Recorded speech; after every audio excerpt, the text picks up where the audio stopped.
எண் வரிசையில் பார்ட் 3 இது. நம்பர் சிஸ்டத்தில் இதுவரைக்கும் டிஎன்பிஎஸ்சியில் கேட்டிருக்கக்கூடிய கொஸ்டின்ஸ் எல்லாமே நம்ம தொகுத்து உங்களுக்கு நம்ம வீடியோவாக கொடுத்துட்டோம். அந்த வீடியோட லிங்க் உங்களுக்கு கீழே டிஸ்கிரிப்ஷனில் இருக்கும். இப்போ நம்ம அதுக்கான சொல்யூஷன் மட்டும் பார்த்துருவோம். ஸோ போன குரூப் 4ல் இங்கேருந்து கொஸ்டின்ஸ் எதுவும் எடுக்கலை. இப்போ வரக்கூடிய குரூப் 4ல் நம்பர் சிஸ்டத்துலேருந்து ஒரு கொஸ்டின் மேக்ஸிமம் எடுக்கலாம். ஸோ இப்போ அதிலிருந்து கேட்டிருக்கக்கூடிய கொஸ்டின்ஸ் எல்லாம் நம்ம பார்த்துடலாம். ஸோ அதுக்கு முன்னாடி ஒரு சில ஃபார்முலாஸ் மட்டும் நம்ம மெமரி பண்ணிட்டு போயிடுவோம். n இயல் எண்களின் கூடுதல் கேட்டாங்கன்னா n × n+1 / 2. முதல் n ஒற்றை இயல் எண்களின் கூடுதல் அப்படின்னா l+1 / 2 தி ஹோல் ஸ்கொயரு அல்லது n² கூட நம்ம வச்சுக்கலாம். முதல் n இயல் எண்களின் வர்க்கங்களின் கூடுதல்னு சொல்லிட்டு கேட்பாங்க. அதுக்கான ஃபார்முலா பார்த்தோம்னா n × n+1 × 2n+1 / 6. முதல் n இயல் எண்களின் கணங்களின் கூடுதல்னு சொல்லிட்டு கேட்பாங்க. அதுக்கான ஃபார்முலா பார்த்தோம்னா n × n+1 / 2 whole square. So இந்த 4 ஃபார்முலா ரொம்ப முக்கியம். ஸோ இதை பேஸ் பண்ணி தான் நம்ம கொஸ்டின்ஸ் எல்லாமே சால்வ் பண்ணுவோம். ஸோ நம்ம கொஸ்டின் சால்வ் பண்ணும்போது உங்களுக்கு ஃபார்முலா ஈஸியாக மெமரி ஆகிடும். ஸோ ஃபஸ்ட்டு டைப்பில் பார்த்திங்கன்னா சம்ஸ் பார்க்கலாம். ஃபஸ்ட்டு ஒரு சம்மு பார்த்தோம்னா கூடுதல் காண்க அப்படின்னு ஒரு 1² + 2² ப்ளஸ் அப் டு பார்த்தீங்கன்னா 19 ஸ்கொயர்னு சொல்லி கொடுத்துருக்காங்களா. ஸோ இப்போ இது பார்த்தீங்கன்னா 1² 2² இது வர்க்கங்களின் கூடுதல். வர்க்கங்களின் கூடுதலுக்கான ஃபார்முலா நம்ம மேலே கொடுத்துருந்தோம். ஏன்னா ஸ்கொயர்ன்றது நம்ம வர்க்கம்னு சொல்லுவோம். ஸோ அப்போ வர்க்கங்களின் கூடுதல் என்னும்போது அதுக்கான ஃபார்முலா n × n+1 × 2n+1 / 6. இங்கே என்னோட வேல்யூனா நமக்கு கடைசியாக கொடுத்துருக்காங்க பார்த்தீங்களா, அதுதான். ஸோ 19 தான் இங்கே n. ஸோ 19 × 19 + 1 அப்படின்னா அப்படி எழுதிக்கிங்க. அப்புறமா 2 × 19 + 1 / 6. ஸோ மொதல் சம் அப்படின்றதுனால நான் இது கொஞ்சம் அப்படியே எழுதுறேன். ஸோ இதுக்கப்புறம் நிறைய சம்ஸ் பார்க்கும்போது அப்படியே டைரெக்டாக போவோம் நம்ம. ஸோ இதை நீங்கள் அப்படியே பெருக்கினீங்க அப்படின்னா 19 × ஒரு 20 அப்புறமா × ஒரு 39 / 6 வந்துடும். இது கேன்சல் பண்ணிங்க அப்படின்னா 2470 சொல்லிட்டு வந்துடும். ஸோ நிறைய சம் இருக்குது, அதனால் கொஞ்சம் நம்ம ஃபாஸ்ட்டாக தான் போவோம். கேன்சலேஷன் பண்ணத்தில் நீங்களே சால்வ் பண்ணி பாருங்கள். ஏன்னா நிறைய சம்ஸ் இருக்குது. எல்லாமே ஒவ்வொரு சம்முமே ஒவ்வொரு முறையாக இருக்கிறதுனால எல்லாத்தையும் நம்ம கொடுக்குறோம். ஸோ செகண்ட் ஒரு சம் ஒன்று பார்ப்போம். 15² + ஒரு 16² + ஒரு 17² அப் டு 28 ஸ்கொயர் இன் கூடுதல் கேட்குறாங்களா. ஸோ அதேமாதிரி வர்க்கங்களின் கூடுதல் தானே. ஆனால் ஃபஸ்ட்டுக்கு பார்த்தீங்கன்னா 1லேருந்து போயிருக்கும். அதனால் நம்ம டைரெக்டாக என்னோட வேலை 28ன்னு சொல்லி எடுத்துருப்போம். ஆனால் இந்த ஒரு கொஸ்டினுக்கு பார்த்தீங்கன்னா 15லேருந்து போகுது இல்லையா. அப்போ 15லேருந்து 28 வரைக்கும் கண்டுபிடிக்கணும். அப்புறமா -1லேருந்து 14 வரைக்கும் கண்டுபிடிக்கணும். அப்போ அதுக்கான என்னென்னும் பொழுது பார்த்தோன்னா ஸோ இங்கே 28ன்னு சொல்லி இப்போ எழுதிப்போம் இந்த ஃபார்முலாக்கு. இப்போ 28 × 28 + 1 29. அப்புறமா 22 × ஒரு 2ஆல் பெருக்கினீங்க அப்படின்னா 56ன்னு சொல்லிட்டு வந்துடும். +1 57 / 6 மைனஸ் ஆஃப் அது 1லேருந்து 15 வரைக்கும் அதுக்கு முன்னாடி சில உறுப்புகள் இருக்குதுங்க இல்லையா, அதனுடைய கூடுதல் அப்படின்னும் பொழுது ஸோ அப்போ 1 to 14 ஸ்கொயரு. அப்போ அந்த அதுக்கான என்னன்னு நம்ம பார்க்கும் பொழுது -14 × 14 + 1 15. அப்புறமா 14 × ஒரு 2 அப்படின்னா 28 + 1 29 / 6. ஸோ இது கேன்சலேஷன் பண்ணிங்க அப்படின்னா 7714 -1015 வரும். ஸோ இது கழிச்சிங்க அப்படின்னா 6699 வரும். ஃபஸ்ட்டு ஒரு சம்முக்கு நீங்கள் பார்த்தீங்கன்னா அது 1லேருந்து 19 வரைக்கும் அப்படியே போகுது. ஸோ அதனால் பிரச்சனை இல்லை, நம்ம டைரெக்டாக அந்த ஃபார்முலாக்கு சப்ஸ்டிட் பண்ணிட்டோம். n = 19 சொல்லிட்டு. ஆனால் இது பார்த்தீங்கன்னா 15லேருந்து தான் ஆரம்பிக்குது. அப்போ 1லேருந்து 14 வரைக்கும் நமக்கு சீரிஸ் தெரியாது இல்லையா. ஃபார்முலா பொறுத்தவரை 1லேருந்து n டேர்ம்ஸ் வரைக்கும் தான் ஃபார்முலா இருக்குது நமக்கு. அதுக்கு முன்னாடி இருக்கிற சம்ஸ்லாம் நாமளாம் கழிச்சு ஆகணும். அதுக்கு முன்னாடி இருக்கிற டேர்ம்ஸ் எல்லாம் நம்ம கழிச்சா தான் ஸோ வேல்யூஸ் கிடைக்கும். ஸோ இதேமாதிரி ஒரு 4 சம் ப்ராக்டிஸ் பண்ணுங்கள். ஸோ இது ஈஸியாக உங்களுக்கு அண்டர்ஸ்டாண்ட் ஆகிடும். ஸோ பின்வரும் தொடரின் கூடுதல் காண்க. இதேமாதிரி பாருங்கள் 12² + 13² + 14² அப் டு 35 ஸ்கொயரு. ஸோ இது வர்க்கங்களின் கூடுதல் தானே. அதுக்கான ஃபார்முலான்னு பார்க்கும்போது n × n+1 2n+1 / 6. ஸோ இப்போ ஃபஸ்ட்டு நம்ம என்ன பண்ண போகிறோம், 35 வரைக்கும் எடுத்து எழுத போகிறோம். அப்புறம் 11 வரைக்கும் எடுத்து மைனஸ் பண்ணி எழுத போகிறோம். ஸோ 35 × +1 அப்படின்னா 36. 35 × 2 அப்படி பெருக்கணும்னா 70. 70 + 1 71 / ஒரு 6 மைனஸ் ஆஃப் 11 நம்பர்ஸ் வரைக்கும் இருக்கக்கூடிய வர்க்கங்களின் கூடுதல் அப்படின்னும் பொழுது 11 × 11 + 1 12. 11 × ஒரு 2 அப்படி பெருக்குன்னா 22 + 1 23 / 6. ஸோ இதை கேன்சலேஷன் பண்ணிங்க அப்படின்னா 14910 -506 வரும். கழிச்சிங்க அப்படின்னா 14404ன்னு சொல்லிட்டு வந்துடும். ஸோ இதில் இன்னொரு சம்மு. ஸோ 2² + 3² + அப் டு 20 ஸ்கொயரும் என்ற தொடரின் கூடுதல் கேட்குறாங்களா. ஸோ இது வர்க்கங்களின் கூடுதல் அப்படின்னா ஃபார்முலா நமக்கு தெரியும். n × n+1 × 2n+1 / 6. இப்போ பார்த்தீங்கன்னா இது 2லேருந்து 20 வரைக்கும் கொடுத்துட்டாங்க. அப்போ நம்ம கழிக்க வேண்டியது ஜஸ்ட்டு ஒரே ஒரு டேர்ம் மட்டும்தான், அந்த 1வது டேர்ம் மட்டும்தான் இதில் கழிக்கிறோம். அப்போ 20 20 + 1னா 21, 20 × ஒரு 2 20 40, 40 + 1 41/6 மைனஸ் ஆஃப் ஃபஸ்ட்டு டேர்ம். ஏன்னா 1லேருந்து ஆரம்பிக்கல, இது 2லேருந்து தான் ஆரம்பிக்கிறதுனால இப்போ 1வது டேர்ம் நம்ம கழிச்சு ஆகணும்.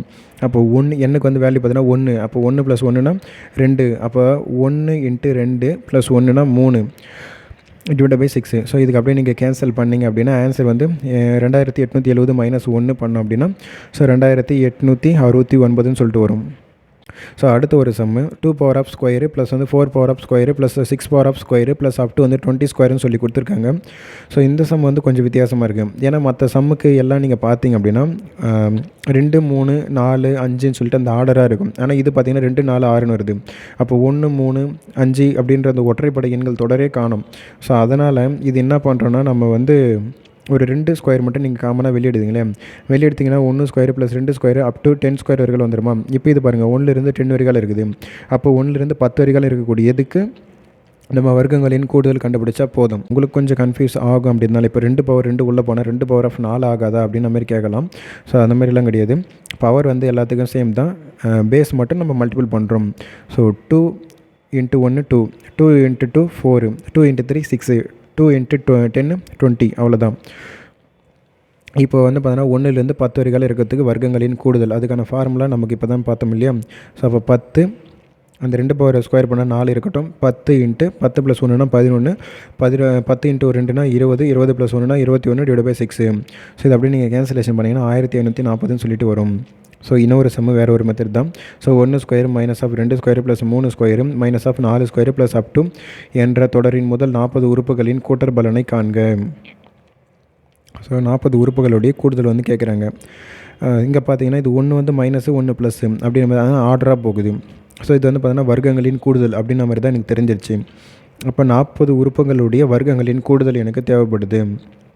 ஸோ இதை வந்து பார்த்தீங்கன்னா நமக்கு 1 ஸ்கொயரு ப்ளஸ் 2 ஸ்கொயரு ப்ளஸ் 3 ஸ்கொயர்னு இருந்தால் மட்டும்தான் நமக்கு வர்க்கங்களின் கூடுதலுக்கு ஃபார்முலாவுக்கு போக முடியும்.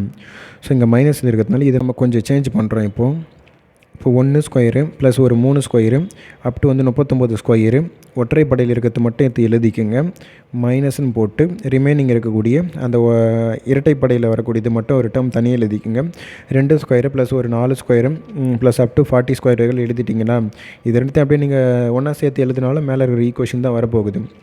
ஸோ இப்போ அடுத்ததாக வந்து பார்த்தீங்கன்னா நமக்கு 1லேருந்து 2 3 4ன்னு வந்தால் தான் நம்ம வர்க்கங்களின் கூடுதலுக்கு ஃபார்முலா யூஸ் பண்ண முடியும். ஒற்றைப்படையில் இருக்கக்கூடிய வர்க்கங்களின் கூடுதலுக்கெல்லாம் ஃபார்முலா கிடையாது.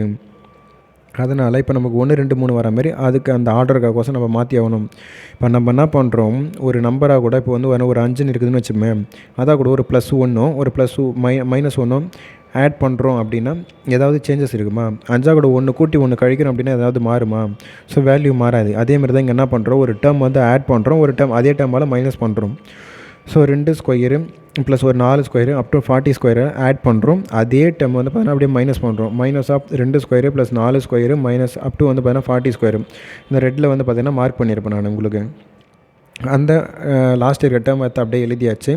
ஸோ இப்போ வந்து பார்த்தீங்கன்னா இந்த ஃபஸ்ட்டு டைம் செகண்ட் டைம் ஒன்றா மெர்ஜ் பண்ணுறேன் நான். மெர்ஜ் பண்ணால் 1 square 2 square 3 square up to வந்து இப்போ 40 ஸ்கொயர் எனக்கு கிடச்சிருமா. ஸோ அதுக்கப்புறம் லாஸ்ட் 2 டேர்ம் மட்டும் பாருங்கள். So minus 2 square plus 4 plus வந்து பார்த்தீங்கன்னா 4 ஸ்கொயர்னு போதுங்களா. அதேமாதிரி அங்கேயும் -2 ஸ்கொயர், அப்போ மைனஸ் இன்ட்டு மைனஸ் நம்ம ஆட் பண்ணிக்கலாமா. ஸோ -2 டேர்ம்ஸ் இருக்குது, அவ்வளோதான். ஸோ இப்போ இதுக்கு வந்து நமக்கு ஃபார்முலா இருக்குது, n × n + 1 × 2n + 1 /6. இதுதான் நம்ம வர்க்கங்களின் கூடுதல் அப்படின்னும்பொழுது. ஸோ இப்போது அண்ணாண்டு இருக்கக்கூடிய லாஸ்ட்டாக இருக்குது பார்த்திங்களா ஒரு டேர்ம், அதை -2 × 2 ஸ்கொயர் ப்ளஸ் 4 ஸ்கொயர் இருக்குது. அங்கேருந்து ஒரு 2 ஸ்கொயர் மட்டும் காமனாக வெளியே எடுத்துருங்களேன். வெளியே எடுத்துகிட்டா வந்து என்ன இருக்காங்க, 1 ஸ்கொயர் 2 ஸ்கொயர் அப் டு வந்து பார்த்தீங்கன்னா 20 ஸ்கொயர்னு இருக்குமா. ஸோ இப்போ அவ்வளோதான். இப்போ டைரெக்டாக ஃபார்முலாக்கு யூஸ் பண்ணுங்க பார்க்கலாம். ஃபஸ்ட் இருக்கக்கூடிய அந்த டேர்முக்கு 40 × 40 + 1 41. அப்போ 40 × 2னா 80, 80 + 1னா 81 /6. ஸோ கேன்சலேஷன் பண்ணிங்கன்னா ஒரு வேல்யூ வரும். அதுக்கப்புறம் அந்த 2 இருக்கும், நம்ம 2 ஸ்கொயர் 1 எடுத்தோம் இல்லையா, அது வந்து 2 ஸ்கொயர்னால் 4 மாறுமா. அப்போ இதனுடைய n டேர்ம்ஸ் அப்படின்னு பார்க்கும்போது 20 × +1 அப்படின்னா 21, 20 × 2னா 40, 40 + 1னா 41 /6. ஸோ இது கேன்சல் பண்ணிங்கன்னா 22,960 வரும். அதிலிருந்து 22,140 நீங்கள் கழிச்சிங்க அப்படின்னா -820ன்னு சொல்லிட்டு வந்துடும். ஸோ இது கொஸ்டின்ஸ்க்கான ஆன்சர் வந்து பார்த்தீங்கன்னா -820 தான் அவங்களும் கொடுத்துருக்காங்க. ஸோ இது கொஞ்சம் பெருசாக தான் போகும். ஸோ இந்த மாதிரி சம்ஸ்லாம் கொஞ்சம் ரேராக தான் கேட்பாங்க. ஸோ இருந்தாலும் நம்ம ப்ராக்டிஸ் பண்ணிப்போம். So 1 square plus 2 square plus 3 square up to 10 square equal to 385 எனில் 2 square plus 4 square 6 square plus up to 20 ஸ்கொயரின் மதிப்பு கேட்குறாங்களா. ஸோ ஒரு வர்க்கங்களின் கூடுதலுக்கான சீரீஸுக்கு வேல்யூ கொடுத்துட்டாங்க, இன்னொரு வர்க்கங்களின் கூடுதலுக்கான சீரீஸுக்கு வேல்யூ கேட்குறாங்க. சரி, நம்ம கொடுத்துருக்கிறது எழுதிப்போமே. 1 square 2 square up to 10 square இஸ்க்கான வேல்யூ பார்த்தீங்கன்னா 385. அப்புறமா 2 square 4 square 6 square up to 20 square பார்த்தீங்கன்னா இப்போ இதுலேருந்து 2 ஸ்கொயர் காமனாக வெளியிடுங்களேன். வெளியெடுத்தோம்னா 1 ஸ்கொயர் அப் டு 2 ஸ்கொயர் பார்த்தீங்கன்னா 10 ஸ்கொயர் வரைக்கும் இருக்குமா. இப்போ நம்ம 1லேருந்து 10 ஸ்கொயருக்கான வேல்யூ தான் 385னா அதை எடுத்து இங்கே டேரெக்டாக சப்ஸ்டிட் பண்ணிக்கலாமா.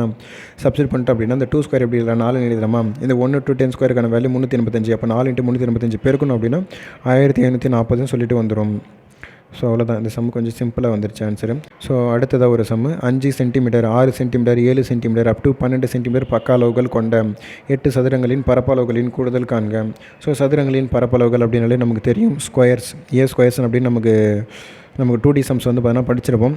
அங்கே நான் சொல்லியிருப்பேன் நான் உங்களுக்கு. சதுரத்தின் பரப்பளவுனாலுமே நமக்கு ஸ்கொயர் தானே. அப்போ இங்கே பார்த்தீங்கன்னா ஒவ்வொரு பக்கமும் நமக்கு ஸ்கொயர் ஆகிட்டே வருது. 5 ஸ்கொயரு 6 ஸ்கொயரு 7 ஸ்கொயர் 12 ஸ்கொயர். அப்படி இல்லை அப்படின்னாலுமே இங்கே சதுரங்களின் பரப்பளவு கொடுத்துருக்காங்களா, கொடுத்துருக்கிறது எல்லாத்துக்கும் ஸ்கொயர் போட்டு வர்க்கங்களின் கூடுதலுக்கான ஃபார்முலாவில் சப்ஸ்டிட் பண்ணுங்கள், ஆன்சர் உங்களுக்கு வந்துடும். ஏன்னா இதேமாதிரி சம்ஸ் எக்கச்சக்கமாக இருக்குது. ஸோ இப்போ 5 square 6 square 7 square up to 12 square. So இப்போ நம்ம பார்த்தோன்னா ஃபஸ்ட்டு 12 வரைக்கும் கண்டுபிடிக்கணும், அப்புறம் 1 to 4 வரைக்கும் கண்டுபிடிக்கணும். அது ரெண்டுத்தும் கழிச்சா தான் நமக்கு இதுக்கான வேல்யூ கிடைக்கும். ஸோ 12 × 12 + 1 13. 12 × ஒரு 2 பேருக்குன்னா 24 + 1 25/6. ஸோ மைனஸ் ஆஃப் பார்த்தீங்கன்னா 1 to 4க்கான டேர்ம்ஸ் கண்டுபிடிக்கணும்னு சொல்லியிருக்கிறோமா. அப்போ 1லேருந்து 4னா அப்போ என்னோட வேல்யூ 4. அப்போ 4 + 1னா 5. அப்புறமா 4 × 2 பேருக்குன்னா 8 8 + 1னா 9 9/6. ஸோ இதை கேன்சல் பண்ணிங்கன்னா 650 மைனஸ் ஆஃப் 30ன்னு சொல்லிட்டு வந்துடும். கழிச்சிங்க அப்படின்னா 620. ஸோ இன்னொரு சம்ம அதே மெத்தட் தான் இது. ஒருவரிடம் 10 சென்டிமீட்டர் 11 சென்டிமீட்டர் 12 சென்டிமீட்டர் 24 சென்டிமீட்டர் என்ற பக்க அளவு உள்ள 15 சதுர வடிவ வண்ண காகிதங்கள் உள்ளன. இந்த வண்ண காகிதங்களை கொண்டு எவ்வளவு பரப்பை அடைத்து அலங்கரிக்க முடியும். சதுரங்கள் தான் சொல்லி கொடுத்தாச்சு. அந்த 15 சதுரங்கள்லாம் விட்டு தள்ளுங்க. சதுரங்களின் பரப்பளவு அவ்வளோதான் இது கொஷின் நமக்கு. அப்போ 10 square 11 square 12 square up to 24 square. டைரெக்டாக நமக்கு வர்க்கங்களின் கூடுதலுக்கான ஃபார்முலாவுக்கு போயிடுவோம். அப்போ 24 வரைக்கும் கண்டுபிடிங்க. அப்புறமா 10 இருக்கா, அப்போ 9 முன்னாடி இருக்கக்கூடிய அந்த 9 டேர்ம்ஸுக்கு மட்டும் தனியாக கண்டுபிடிச்சி மைனஸ் பண்ணிக்கோங்க, அவ்வளோதான். 24 × 24 + 1னா 25. 24 × 2 அப்படி பேருக்குன்னா 48 + 1னா 49 /6 மைனஸ் ஆஃப் 9 × 9 + 1 10. 9 × 2 18 + 1னா 19 /6. இதை கேன்சல் பண்ணிங்கன்னா 4900 மைனஸ் ஒரு 2285 வரும். ஸோ கழிச்சிங்க அப்படின்னா 4615 வந்துடும். அடுத்த ஒரு சம் ஒன்று பார்த்தோம்னா 11 சென்டிமீட்டர் 12 சென்டிமீட்டர் 24 சென்டிமீட்டர் ஆகியவற்றை பக்கங்களாக கொண்ட 14 சதுரங்களின் மொத்த பரப்பு காண்க. ஸோ அதேமாதிரி தான் சதுரங்களின் மொத்த பரப்புன்னும் போது ஜஸ்ட்டு ஸ்கொயர் பண்ணணும்.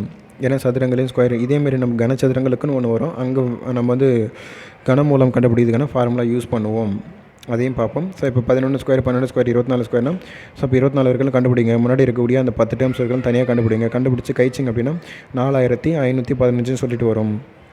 12 சென்டிமீட்டர் 13 சென்டிமீட்டர் 23 சென்டிமீட்டர் என்ற முறையே பக்க அளவுகள் கொண்ட 12 சதுரங்களின் மொத்த பரப்பு.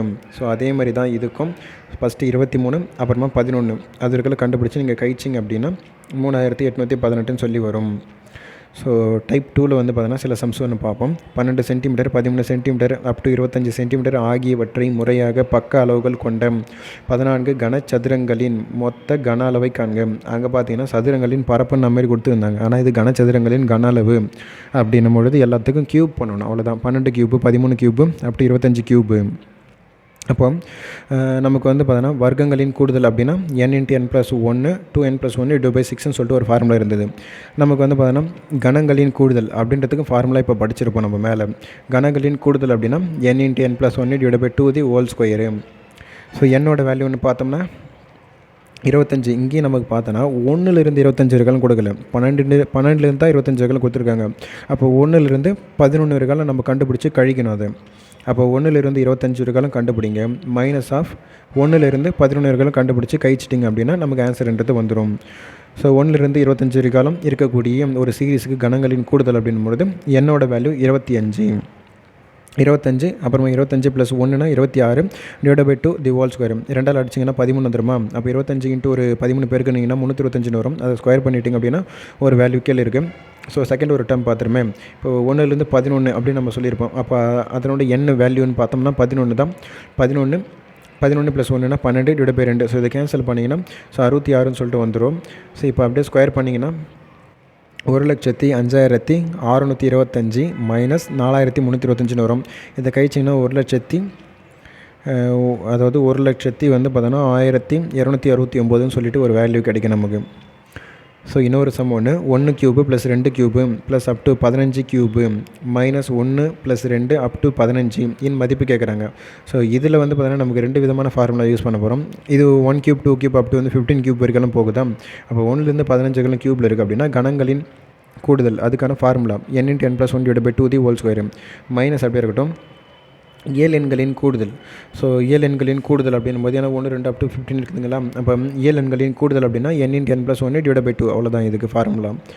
ஸோ வந்து இந்த சம்ஸ்லாம் பொறுத்தவரை நமக்கு ஃபார்முலா தெரிஞ்சிச்சு அப்படின்னா வந்து ஈஸியாக நம்ம இதுக்கு ஆன்சர் போட்டுடலாம் டக்குன்னு. ஸோ 15 × n + 1 அப்படின்னா நமக்கு வந்து 16 / 2 தி ஹோல் ஸ்கொயர் அப்படியே இருக்கட்டும். ஸோ இங்கேயும் பார்த்தீங்கன்னா எண்ணுக்கு வந்து 15 தான். 15 × 16 / 2 இது கேன்சலேஷன் பண்ணிங்கன்னா வந்து 14,400 வரும். மைனஸ் ஆஃப் ஒரு 120 கழிச்சிங்கன்னா 14,280ன்னு சொல்லிட்டு ஒரு ஆன்சரு. ஸோ அதுக்கப்புறமா 1 cube 2 cube 3 cube up to வந்து k கியூப் = 6,084 எனில் கேயின் மதிப்பு யாது? ஸோ இப்போ பாருங்களேன், அந்த 6,084 கூட விட்டுருங்க. இந்த 1 கியூப்லேருந்து k கியூப் இருக்குன்னு பாருங்களேன். ஸோ இது மாதிரிலாம் ஒரு சீரிஸ் இருந்துச்சுன்னா இது என்னதுக்கு ஃபார்முலா நமக்கு கணங்களின் கூடுதலாக. அப்போ கணங்களின் கூடுதலுக்கான ஃபார்மேட் என்னது? n × n + 1 / 2 the whole square = அந்த வேல்யூ அப்படியே எடுத்து எழுதுங்க. 6,084 எழுதிட்டிங்களா? ஸோ இப்போ இதுக்கு நீங்கள் ஸ்கொயர் ரூட் எடுத்துட்டிங்க அப்படின்னா வந்து அந்த ஸ்கொயருக்கு ரூட் எடுத்திங்க அப்படின்னா ஸ்கொயர் கேன்சலேஷன் ஆகிடும். 6,084 ரூட் எடுத்திங்கன்னா 78ன்னு சொல்லிட்டு வந்துடும். 78 × 78 தான் நமக்கு 6,084ன்னு சொல்லிட்டு வரும். ஸோ இப்போ என்ன பண்ணுங்கள், அந்த 2 மட்டும் இந்த கிராஸ் மல்டிபிள் பண்ணிட்டீங்க அப்படின்னா 78 × 2 பெருக்குனீங்கன்னா 156ன்னு சொல்லிட்டு வந்துடுமா? So n × n + 1 = 12 × 13. இப்போ வந்து பார்த்தோம்னா நமக்கு எண்ணுக்கு இப்போது எக்ஸாம்பிளுக்கு வந்து பார்த்தீங்கன்னா இந்த கொஸ்டினுக்கு நமக்கு தெரியும், அதனால் நான் இப்போ சொல்லிடுறேன். எண்ணுக்கு வந்து 12ன்னு கொடுத்தீங்க அப்படின்னா n + 1னா 13. அப்போ 12 × 13 நீங்கள் பெருக்குனீங்க அப்படின்னா 156ன்னு வரப்போகுது. இப்போ நமக்கு ஆப்ஷன் வச்சு தான் இது தூக்கி ஆகணும். ஆப்ஷனில் போய் பாருங்கள் 14 12 13 15ன்னு இருக்குது. அப்போது எண்ணுக்கு நான் 14ன்னு கொடுத்தேன் அப்படின்னா அப்போ 14 × 15 பெருக்குன்னா 156 வருதான்னு செக் பண்ணுங்கள்.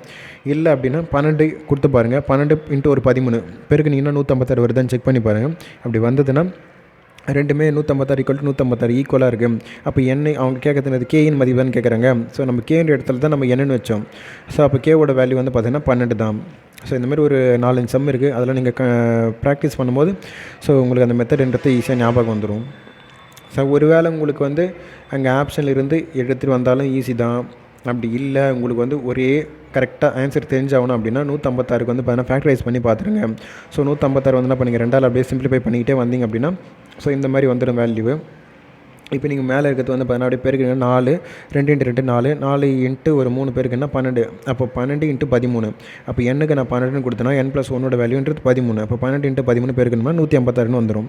ஆப்ஷனில் இருந்து எடுத்து ஆகலாம், இல்லை 156 நீங்கள் சிம்பிளிஃபை பண்ணியுமே ஆன்சர் கொண்டு வரலாம். ஸோ உங்களுடைய விருப்பம் தான், எது உங்களுக்கு ஈஸியாக இருக்குமோ அதை ஃபாலோ பண்ணிக்கோங்க. ஸோ கேயின் மதிப்பு காண்க. ஸோ அதேமாதிரி தான் 1 cube + 2 cube up to k cube = 44,100ன்னு சொல்லி கொடுத்துட்டாங்களா?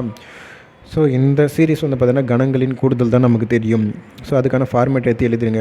k × k + 1 / 2 whole square = 44,100.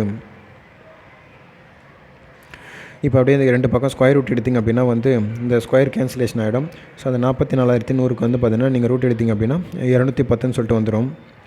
அப்படி இல்லைனாலுமே பக்கத்தில் பாருங்கள் 100 2 0 இருக்கா? அப்போ 2 0க்கு ஒரு 0 வரப்போகுது. இந்த 441ன்றது 21 × 21 எனக்கு 41 தெரியும். அப்போ வந்து பார்த்தீங்கன்னா 21 பக்கத்தில் ஒரு 0 அவ்வளோதான். ஸோ இந்த 2 வந்து பார்த்தீங்கன்னா கிராஸ் மல்டிபிள் பண்ணிவிடுங்க. 20 × 210 ஒரு 2 பேருக்குனிங்க அப்படின்னா ஸோ 420ன்னு சொல்லிட்டு வரப்போகுது. 1 இப்போ நீங்கள் கேக்கு வந்து ஆப்ஷன் வச்சு வேல்யூ கொடுக்கலாம். இல்லை அப்படின்னா இந்த 420 இந்த பக்கத்தில் போட்டிருக்கோம் பார்த்தீங்கன்னா அந்தமாதிரி 2 அந்தமாதிரி சிம்பிளிஃபை பண்ணியுமே நமக்கு ஆன்சர் எடுத்துகிட்டு வந்து கண்டுபிடிக்கலாம். ஸோ நம்ம இப்போ கேக்கு வந்து பார்த்தீங்கன்னா ஆன்சர் வந்து 20ன்னு சொல்லிட்டு வந்துடும். ஸோ அதே மாதிரி இன்னொரு சம்மு. So 1 cube 2 cube up to k cube equal to 4356 எனில் கேயின் மதிப்பு. அதே மாதிரி கணங்களின் கூடுதலுக்கு ஃபார்முலா இது போகிறோம். ஃபார்முலாவில் சப்ஸ்டியூட் பண்ண போகிறோம். ரெண்டு பக்கம் வந்து பார்த்தீங்கன்னா ஸ்கொயர் ரூட் எடுக்க போகிறோம். ஸ்கொயர் ரூட் எடுத்து அந்த வேல்யூ சிம்ப்ளை பண்ணி ரெண்டு வந்து பக்கம் கிராஸ் மல்டிபிள் பண்ணுவோம், பெருக்கிடுவோம். அதுக்கப்புறம் அந்த வரக்கூடிய வேல்யூ வந்து பார்த்தீங்கன்னா 132 வருது. அதை நீங்கள் சிம்ப்ளிஃபை பண்ணி என்ன பண்ணலாம், ஒன்று ஆன்சர் கண்டுபிடிக்கலாம். அப்படி இல்லைனா ஆப்ஷனில் வச்சு கேவோட வேல்யூ நான் 11 கொடுத்தேன்னா அப்போ 11 × 12, அப்புறமா 22 கொடுத்தேன்னா அப்போ 22 × 23 பேருக்குன்னா நமக்கு 132 வருதமான்னு செக் பண்ணணும். ஸோ மேக்ஸிமம் 132 வந்து சின்ன நம்பர், மற்றதெல்லாம் வந்து பெருசாக இருக்குது. 22, 33, 44 பெருசாக இருக்குது. ஸோ அதெல்லாம் வந்து பேருக்குன்னா அதை விட அமௌண்ட் அதிகமாக போய் நிற்கும். அப்போ 11 × 12 பேருக்குன்னா 132 வந்துடும். ஸோ அப்போ கேவோட வேல்யூன்னு பார்க்கும்போது 11 தான். ஸோ அதே மாதிரி இன்னொரு சம்மு 1 cube up to K cube equal to 44100 எனில் 1 + 2 அப் டு கேயின் மதிப்பு காண்க. ஸோ இந்த சம் பார்த்தோன்னா இதுக்கு முன்னாடி ஜஸ்ட் ஒரு கேவோட வேல்யூ தான் கேட்பாங்க. இப்போ பார்த்தீங்கன்னா பக்கத்தில் ஒரு டேர்ம் கொடுத்துட்டு கேட்குறாங்க. ஸோ இதுவரைக்கும் நம்ம தெரியல 1 கியூப் கே கியூபோட வேல்யூ தான் நம்ம கணங்களின் கூடுதல். அதுக்கான ஃபார்முலா தெரியும் இல்லையா, k × k + 1 / 2 the whole square = 44100. So இப்போ ஜஸ்ட் இதுக்கு மட்டும் செகண்ட் ஸ்டெப் என்ன பண்ணுவோம், நமக்கு ரெண்டுத்துக்கும் ஸ்கொயர் ரூட் எடுத்துருமா. அப்போ ஸ்கொயர் ரூட் எடுத்துட்டுனா ஸ்கொயர் கேன்சலேஷன் ஆகிடும். ஸோ k × k + 1 / 2 = 44100 ரூட் எடுத்தோம் அப்படின்னா 210 சொல்லிட்டு வந்துடும். இப்போ பாருங்களேன், அந்த 1, 3 அப் டு கே இது வந்து எப்படி இருக்குன்னா நமக்கு இயல் எண்களின் கூடுதல் பார்த்துருப்போமா. அப்போ இயல் எண்களின் கூடுதல் அப்படின்னா k × k + 1/2 அதான ஃபார்முலா நமக்கு. அப்போ அதனோட மதிப்பு தான் நமக்கு 210. ஏன்னா இப்போ பாருங்கள், ஜஸ்ட் இது ஸ்கொயர் ரூட் மட்டும் எடுத்துட்டோம். ஸ்கொயர் ரூட் எடுத்துட்டாலே கேன்சலேஷன் ஆகிட்டு என்ன வேல்யூ வந்து நிற்குது நமக்கு, k × k + 1 / 2 = 210 நிற்குது. நமக்கு 1 to k வரைகள் இருக்கக்கூடிய அந்த டேர்முக்கான ஃபார்மேட் அப்படின்னு நம்ம பார்த்தோம்னாலுமே அது இயல் எண்களின் கூடுதல் தான். அப்போ இயல் எண்களின் கூடுதலுக்கான ஃபார்முலா என்னது, k × k + 1/2. அப்போ அதுக்கான வேல்யூன்றது இது தான். ஸோ இதேமாதிரி நிறைய சம் இருக்குது. ஸோ சிம்பிளாக ஜஸ்ட் ஒரே ஸ்டெப்பில் இதுக்கு ஆன்சர் வந்துடும். So 1 to k cube equal to 14400 சொல்லி கொடுத்துருக்காங்களா. அதேமாரி 1 to k இன் மதிப்பு என்னன்னு கேட்குறாங்க. ஜஸ்ட் இது கணங்களின் கூடுதலாக இதுக்கு ஜஸ்ட் ஸ்கொயர் ரூட் மட்டும் எடுத்து அந்த வேல்யூ அப்படியே ஆன்சராக கொடுத்துருங்க, அவ்வளோதான் முடிஞ்சுது. ஸ்கொயர் ரூட் மட்டும் எடுத்திங்க அப்படின்னா k × k + 1 / 2 = 120 வந்துடும். அப்போ 1 to k இன் மதிப்பு என்னது, அது இயல் எண்களின் கூடுதலுக்கான ஃபார்முலா என்னது, k × k + 1 / 2 = 120.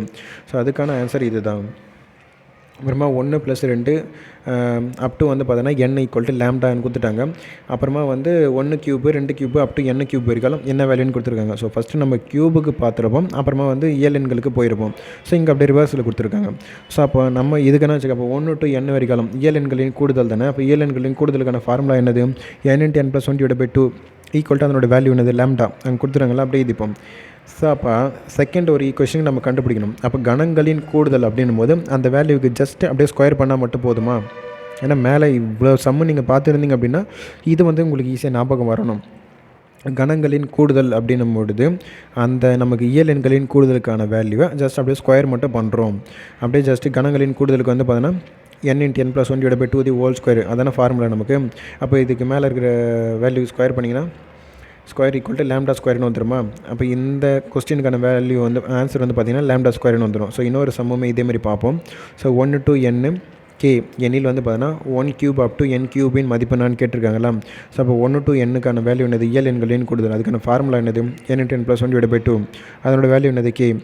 ஸோ அப்புறமா நம்ம என்ன பண்ண முடியும், கணங்களின் கூடுதல் தானே. அதுக்கான ஃபார்முலா என்னது, நமக்கு n × n + 1 / 2 the whole square. அப்போ நமக்கு மேலே இருக்குது பார்த்தீங்களா, அந்த n × n + 1 / 2 ஜஸ்ட் அதுக்கு ஸ்கொயர் பண்ணால் நம்ம கணங்களின் கூடுதலுக்கான ஃபார்மேட்டுக்கு போயிடுமா. ஸோ அவ்வளோதான். அப்போது இந்த கொஸ்டினுக்கான ஆன்சர்னு பார்த்தீங்கன்னா ஜஸ்ட்டு k ஸ்கொயர். ஒன்றும் இல்லைங்க, உங்களுக்கு இந்தமாரி கொடுத்துட்டாங்க சம்மு அப்படின்னாலுமே அங்கே கேன்னு இருக்கா, இயல் எண்களின் கூடுதல் ஈக்குவல் டு கணங்களின் கூடுதலுக்கு போகிறாங்க அப்படின்னாலுமே அங்கே நமக்கு கொடுத்துருக்கிற வேல்யூ ஜஸ்ட் ஸ்கொயர் பண்ணி மட்டும் எழுதுறீங்க, அவ்வளோதான். k இருக்குது, k ஸ்கொயர்னு இருப்பது, அங்கே லாம்டா இருந்து லாம்டா ஸ்கொயர்னு வந்துச்சு. ஸோ இங்கே பாருங்கள், இங்கே 55 இருக்குது. இப்போ அப்படியே 55 நீங்கள் ஸ்கொயர் பண்ணிங்க அப்படின்னா 3025 வரும், அவ்வளோதான் இதுக்கு ஆன்சர். இல்லை மீதியெல்லாம் நீங்கள் ட்ரை பண்ண தந்தாலும் ட்ரை பண்ணி பார்க்கலாம். ஸோ இதுவும் அதே மாதிரி தான் பாருங்கள், 1 to 3 1 to 1 to 3 up to k வந்து = 325 சொல்லி கொடுத்துட்டான். ஸோ அதுக்கப்புறம் அந்த இயல் எண்களின் கூடுதல் அப்புறமா கன்வெர்டட் இன்ட்டு கணங்களின் கூடுதலோட மதிப்பு கேட்குறாங்க. அப்போ 325 நீங்கள் ஸ்கொயர் பண்ணிங்க அப்படின்னா 1,05,625 வரும். ஸ்கொயர் பண்ணி பாருங்கள் அந்த ஆன்சர் வருதான்னு சொல்லிவிட்டு. So 1 cube 2 cube up to 3 cube என்ற தொடரில் எத்தனை உறுப்புகள் கூட்டினால் கூடுதல் வந்து 1296 கிடைக்கும். ஸோ இது வந்து பார்த்தீங்கன்னா கணங்களின் கூடுதல். ஸோ வந்து கேட்குறாங்க அதே தான் என்ன தெரியாது. ஸோ அதாவது இங்கே ஜஸ்ட் என்ன பண்ண அந்த 1 கியூப் 2 கியூப் அப் டு வந்து பார்த்தீங்கன்னா இந்த கே கியூப் ஈக்குவல் டு 1296 அதுதான் இங்கே ஈக்குவேஷன். ஜஸ்ட் இங்கே ஸ்டேட்மெண்ட்டில் வச்சுட்டாங்களாங்காட்டியும் நம்ம அதனால் கொஷின் வந்து கொஞ்சம் குழப்பற மாதிரி இருக்கும். ஆனால் 1 cube 2 cube up to k cube equal to 1296. அப்போ இது நம்ம கணங்களின் கூடுதலாக ஈக்குவல் டு அந்த 1296 எழுத போகிறோம். கணங்களின் கூடுதலுக்கான ஃபார்முலா என்னது? n×n+1 divide by 2 the whole square equal to 1296. இப்போ ரெண்டுத்துக்கு நம்ம என்ன பண்ணுவோம்? ஸ்கொயர் ரூட் எடுப்போமா? ஸ்கொயர் ரூட் எடுத்தோம் அப்படின்னா வந்து n×n+1 divide by 2 equal to 36 வந்துடும். அப்புறம் வந்து 2 மட்டும் கிராஸ் மல்டிபிள் பண்ணிவிடுங்க. கிராஸ் மல்டிபிள் பண்ணிட்டீங்கன்னா 72 மாறிடுமா? ஒன்று ஆப்ஷன் வச்சு பாருங்கள். எண்ணுக்கு வந்து பார்த்தீங்கன்னா ஆப்ஷனில் இருந்து கொடுத்து பாருங்கள். வேல்யூ கொடுத்து பார்த்தீங்கன்னா ஸோ இப்போ நான் எண்ணுக்கு 8ன்னு கொடுக்குறேன்னா அப்போ 8 × 9 ஏன்னா n+1 9. அப்போ 8 × 9 நான் பெருக்கணும் அப்படின்னா எனக்கு 72 வந்துச்சு. அப்போ எனக்கு ஆன்சர் வந்து பார்த்தீங்கன்னா 8 தான் என்னோடய வேல்யூ. ஸோ மற்றதுக்கு அதேமாதிரி பெருங்க 6 × 7 கொடுங்க, 7 × 8 கொடுங்க, 9 × 10 கொடுத்து பாருங்கள். ஆன்சர் வந்து வருதான்னு செக் பண்ணிங்க. ஸோ அவ்வளோதான். டைப் 2ல் இருக்கக்கூடிய சம்ஸ் எல்லாம் முடிச்சிடும். அப்புறமா டைப் 3க்கு வந்து ஒரு சில சம்ஸ் பார்ப்போம். 3 அடுத்தடுத்த எண்களின் கூடுதல் 87. அவற்றில் பெரிய எண் காண்க. 3 அடுத்தடுத்த எண்கள் அப்படின்னா x, x+1, x+2 அவ்வளோதான். அதனுடைய கூடுதல் அப்படின்னு பார்க்கும்போது 87. அதில் எது பெருசுன்னு நம்ம மாதிரி கேட்டிருக்காங்களா? ஸோ அப்படியே நீங்கள் எக்ஸ் மட்டும் ஆட் பண்ணிங்கன்னா 3x, நம்பர் ஆட் பண்ணிங்கன்னா 3 அந்த பக்கம் கொண்டு போய் கழிச்சிட்டிங்க அப்படின்னா 3x = 84 வந்துடும். x = 28 வரும் கேன்சல் பண்ணிங்கன்னா. ஸோ இதில் வந்து பெரிய எண் தானே கேட்குறாங்க. பெரிய எண்ணா x+2 தான். ஸோ அப்போ 28 + ஒரு 2 ஆட் பண்ணிங்கன்னா 30 வந்துடும். ஸோ அடுத்ததாக இதில் இன்னொரு சம்மு n, n+2, n+4 என்பன பகா எண்கள் எனில் எண்ணின் மிகச்சிறிய மதிப்புன்னு சொல்லி கேட்குறாங்களா? ஸோ இங்கே வந்து பார்த்திங்கன்னா எண்ணுக்கு வந்து நம்ம ஒரு வேல்யூ கொடுக்க போகிறோம். அதனுடைய மிகச்சிறிய மதிப்புன்னு சொல்லிட்டு கேட்டுக்கிறாங்களா? ஆனால் இது ஒரு பகா எண்கள்லாம் ப்ரைம் நம்பர் சீரிஸ்ன்னு சொல்லிட்டு இது நமக்கு கொஸ்டினில் கொடுத்துட்டாங்க. ப்ரைம் நம்பர் அப்படின்னா இப்போ வந்து எண்ணுக்கு வந்து பார்த்திங்கன்னா ஆப்ஷன்லேருந்தே போயாங்களேன் 1ன்னு கொடுங்களேன். 1, ஒரு 3, 5ன்னு வரும். ஸோ 1 வந்து பார்த்தீங்கன்னா நமக்கு வந்து ப்ரைம் நம்பரும் கிடையாது, அது பகை எண்ணும் கிடையாது, பகா எண்ணும் கிடையாது. ஸோ அதனால் 1ன்றது வரப்போகிறது கிடையாது. ஸோ 2ன்னு கொடுங்க. 2ன்னு கொடுத்தீங்கன்னா எல்லாமே வந்து ஈவன் டிஜிட்டில் போயிடும். ஸோ இது வந்து பகை எண்களாக மாறிடும். ஸோ அதனால் பகா எண்கள் சீரியஸாக இருக்காது. ஸோ நம்ம 3 கொடுத்தோம் அப்படின்னா 3, 5, 7ன்னு வரும். அப்போ 3, 5, 7ன்றது ப்ரைம் நம்பர். ஸோ அவங்க கேட்கறது அதில் மிகச்சிறிய எண்ணும் போது n = 3. ஸோ 3 அடுத்தடுத்த இயல் எண்களின் வர்க்கங்களின் கூடுதல் என்பது 2030 எண்ணில் வந்து பார்த்தீங்கன்னா மைய எண் எது? ஸோ சென்டரில் இருக்கக்கூடிய நம்பர்னு கேட்குறாங்க. 3 அடுத்தடுத்த எண்களின் கூடுதல் அப்படின்னா x, x+1, x+2. ஸோ அதனுடைய வர்க்கங்களின் கூடுதல் அப்படின்னும் போது அதுக்கு ஜஸ்ட்டு ஸ்கொயர் பண்ணி ஆட் பண்ண போகிறோம். ஆட் பண்ணால் 2030. அப்படி இதுங்கெல்லாம் ஸ்கொயர் பண்ணிவிடுங்க. அந்த x+1க்கு வந்து x+1 அது a+b ஹோல் ஸ்கொயர் ஃபார்முலாக்கு யூஸ் பண்ணுங்கள். ரெண்டுத்துக்கும் சப்ஸ்டிட் பண்ணுங்கள். சப்ஸ்டிட் பண்ணி சேமாக இருக்கிறதுலாம் ஆட் பண்ணுங்கள். ஆட் பண்ணி ஸோ இது வந்து நீங்கள் பார்த்தோம் அப்படின்னா வந்து ஆன்சர் என்ன வரும் அப்படின்னா 3x² + 6x = 2025 வந்துடும். இப்போ 2025 வந்துருச்சு அப்படின்னா நமக்கு இப்போது அப்படியே நீங்கள் இந்த 1 ஃபேக்டரைஸ் பண்ணி இதுக்கான வேல்யூ நம்ம கண்டுபிடிக்கலாம். ஒரு வேளை நமக்கு வந்து ஸோ இப்போ மறுபடியும் நம்ம இதை 3ஆல் கூட அடித்து கேன்சலேஷன் பண்ணலாம். ஏன்னா 3ஆல் சிம்பிளிஃபை பண்ணோம் அப்படின்னா x² + 2x - 675 வரும். ஸோ பெருக்குனா 675, கூட்டினா 2ன்னு வரணும். ஸோ இது அந்தளவுக்கு நீங்கள் என்ன பண்ணுங்கள், ஏன்னா 675 எந்த வாய்ப்பாட்டில் வரும்னு சொல்லிட்டு கொஞ்சம் ஸ்ட்ரகிள் ஆகும். அதனால் ஜஸ்ட் அந்த நம்பருக்கு வந்து பார்த்தீங்கன்னா ஃபேக்டரைஸ் பண்ணிவிடுங்க. 675 வந்து பார்த்தீங்கன்னா ஃபஸ்ட்டு 5 வச்சு உடச்சிட்டே வாங்க. 4 5 5 ரிமைனிங் 1 இருக்குமா? அப்போ 3 5 15 ரிமைனிங் 2 வருமா? ஸோ அப்போ வந்து பார்த்தீங்கன்னா 5 5 25. ஸோ இப்போ மறுபடியும் 5ஆல் அடிக்குமா? ஸோ 2 5 10 ரிமைனிங் 3 இருக்கும். அப்போ 7 5 35. ஸோ அதுக்கப்புறம் எதுவும் கேன்சல் பண்ண முடியாது, விட்டுருங்க. கேன்சல் பண்ண முடியாதுன்னு இல்லை, மறுபடியும் வரும் 3ஆல் கூட போயிட்டுருப்போம். இப்போ பாருங்கள் 25 ஒரு 27 ரெண்டுத்துக்கு வித்தியாசம் பாருங்கள், 2ன்னு வந்துச்சா? அப்போ நம்ம ரெண்டுத்தையும் பெருக்கினா 675 வரணும். ரெண்டுத்தையும் கூட்டணும் அப்படின்னா அது எனக்கு 2ன்னு வரணும். அப்போ 25 27 போடுங்க. பாருங்கள் மைனஸ் வரணும், ஆனால் ரெண்டுத்தையும் பெருக்கும்போது மைனஸ் வரணும். ரெண்டுத்தையும் கூட்டும் போது எனக்கு ப்ளஸில் வரணும். அப்போ சின்ன நம்பருக்கு மைனஸ் போட்டிங்கன்னா ப்ளஸ் இன்ட்டு மைனஸ் மேலே மைனஸ் ஆகிடும். ஆட் பண்ணும்போது பெரிய நம்பரோட சிம்பிள் தான் நமக்கு வந்துடுங்க. ஸோ அப்போ அதை எடுத்து ஈக்குவேஷனில் எழுதுனீங்க அப்படின்னா x - 25 x + 27 = 0ன்னு சொல்லிட்டு வரும். ஸோ நமக்கு தேவை பாசிட்டிவ் வேல்யூ தானே, x = 25 மட்டும் எடுத்துப்போம். ஸோ அதில் மைய எண்ணா x + 1, xக்கு 25 + 1னா 26 தான் ஆன்சர்னு வந்துடும். ஸோ 3/4 + 5/36 + 7/144 + 9/400 ப்ளஸ் வந்து பார்த்தீங்கன்னா அப் டு என்ற தொடரின் முதல் 99 உறுப்புகளின் கூடுதல் காண்க. ஸோ முதல் 99 உறுப்புகள்னு சொல்லி கொடுத்துட்டான். ஸோ இது வந்து பார்த்தீங்கன்னா இது வந்து ஏபியும் கிடையாது, ஜிபியும் கிடையாது. ஜஸ்ட்டு சும்மா செக் பண்ணிங்கன்னா கூட இது வந்து ஏபியும் வராது, ஜிபியும் வராது. ஸோ நம்பர் சீரிஸில் வரக்கூடிய சம் இது. நெக்ஸ்ட் லெட்டர் அப்படின்ற மாதிரி அங்கேயும் போய் கண்டுபிடிக்கக்கூடாது. ஏன்னா இது முதல் 99 உறுப்புகளின் கூடுதல் அப்படின்ற மாதிரி கேட்டிருக்காங்களா. ஃபஸ்ட் இது என்ன பண்ணும், 3/4, அப்புறமா அந்த 5/36 ப்ளஸ் 7/144 ப்ளஸ் 9/400. இதை வந்து எப்படி நம்ம பிரித்து எழுதுகிறோம் அப்படின்னா 4 × 1 4 - 1. இப்போ 4 - 1ன்னு போட்டிங்கன்னா மேலே 3 வருமா, 4 × 1 பெருக்கணும்னா 4 தான் வரப்போகுது. மேலே இருக்கிற டேர்ம் அப்படியே வரும். சிம்பிளிஃபை பண்ணிங்கன்னா இப்போ பாருங்கள், 9 - 4 9 × ஒரு 4 பெருக்கணிங்க அப்படின்னா 36, கழிச்சிங்க அப்படின்னா 5. அதேமாரி 16 × ஒரு 9 பெருக்குனிங்கன்னா 144 வரும். 16 - 9 கழிச்சிங்கன்னா 7 வந்துடும். ஸோ நமக்கு 3 டேர்ம்லாம் கூட தேவையில்ல, ஜஸ்ட் ஒரு 2 டேர்ம் மட்டும் எடுத்துங்க போதும். இப்போ அடுத்ததாக பார்த்திங்கன்னா இது தனித்தனியாக ஸ்ப்ளிட் பண்ணுறோம். 4/4 -1/4 ப்ளஸ்ஸு 9/9 மைனஸ் ஆஃப் பார்த்தோம்னா 9/36 மைனஸ் ஆஃப் 4/36. ஸோ கேன்சல் பண்ணிங்க அப்படின்னா 1/4 மைனஸ் ஆஃப் 1/9 வந்துடும். மீதி டைம் வேணால் விட்டுருங்க. ஸோ இப்போ பார்த்தீங்கன்னா 4/4 அப்படியே கேன்சல் பண்ணிங்கன்னா 1 - 1/4 இருக்கும். ஸோ இப்போ இது எப்படி எழுதுறோன்னா 1/1 square minus of 1/2 square plus 1/2 square minus of 1/3 square. So அந்த மாதிரி எழுதலாமா? ஏன்னா இப்போ 2 ஸ்கொயர் பண்ணால் 4 வரப்போகுது, 3 ஸ்கொயர் பண்ணால் 9 வரப்போகுது. ஸோ அப் டு பார்த்தோன்னா 99வது டேர்ம் எப்படி இருக்குன்னு பார்த்தோம்னா 1/99 ஸ்கொயரு மைனஸ் ஆஃப் 1/100 ஸ்கொயர்னு இருக்குமா. இப்போது இருக்கக்கூடிய அந்த ஒரு டேர்மும் கடைசியாக இருக்கக்கூடிய அந்த ஒரு டேர்ம் மட்டும்தான் நம்ம எடுப்போம். அதாவது 1/1 ஸ்கொயரும் மைனஸ் ஆஃப் 1/100 ஸ்கொயர் மட்டும்தான் எடுத்து எழுதுப்போம். இதனுடைய கூடுதல் தான் இதுன்னு மாதிரி எடுத்துப்போம். ஸோ 1 மைனஸ் ஆஃப் 1/100 ஸ்கொயர் எடுத்துட்டோம் அப்படின்னா இப்போ 1/100 ஸ்கொயர் பண்ணோம்னா 10,000 வந்துடுமா. 10,000 இந்த பக்கம் கிராஸ் மல்ட் பண்ணுங்கள். அதுலேருந்து 1 கழிச்சோம் அப்படின்னா 9,999 டிவைட் பை 10,000 வந்துடுமா. ஸோ இதுதான் நமக்கான ஆன்சரு. ஸோ இந்த மாதிரி சம்மு தான் நம்ம சிம்பிளிஃபிகேஷனில் நிறைய ப்ராக்டிஸ் பண்ணுவோம். அங்கேயும் இதே மாதிரி தான் யூஸ் பண்ணுவோம். அங்கே நிறைய சம்ஸை நம்ம போடும்பொழுது ஸோ இந்த சம் இப்படி தான் சால்வ் பண்ணணுமா அப்படின்ற ஐடியா மட்டும் உங்களுக்கு வந்துடும். ஸோ அவ்வளோதான். அடுத்ததாக இன்னொரு சம்மு, முதல் எண் ஒற்றை இயல் எண்களின் கூடுதலுக்கும் முதல் எண் இயல் எண்களின் கூடுதலுக்கும் உள்ள வித்தியாசம் என்ன? ஸோ முதல் ஒற்றை இயல் எண்களின் கூடுதல் முதல் எண் இயல் எண்களின் கூடுதலுக்கும் உள்ள வித்தியாசம் சொல்லி கேட்டாங்க. இப்போ ஒற்றை இயல் எண்களுக்கான ஃபார்முலா நம்ம படிச்சிருப்போம் இல்லையா, 2 படித்தோம். L+1/2 தி ஹோல் ஸ்கொயரு அல்லது n ஸ்கொயர்னு படிச்சிருப்போம். ஸோ இங்கே இயல் எண்களின் கூடுதலுக்கான ஃபார்முலா நமக்கு தெரியும், n × n+1/2. ஸோ ரெண்டுத்துக்கு ஈவனாக n இருக்கிறதுனால நம்ம n இருக்கிற டேர்ம் எடுத்துப்போம். ஒற்றை இயல் எண்களின் கூடுதல்னால் n ஸ்கொயரு மைனஸ் ஆஃப் இயல் எண்களின் கூடுதலும் போது n × n+1/2 அதுக்கான வித்தியாசம் தானே. அப்போ கழிச்சுப்போம்.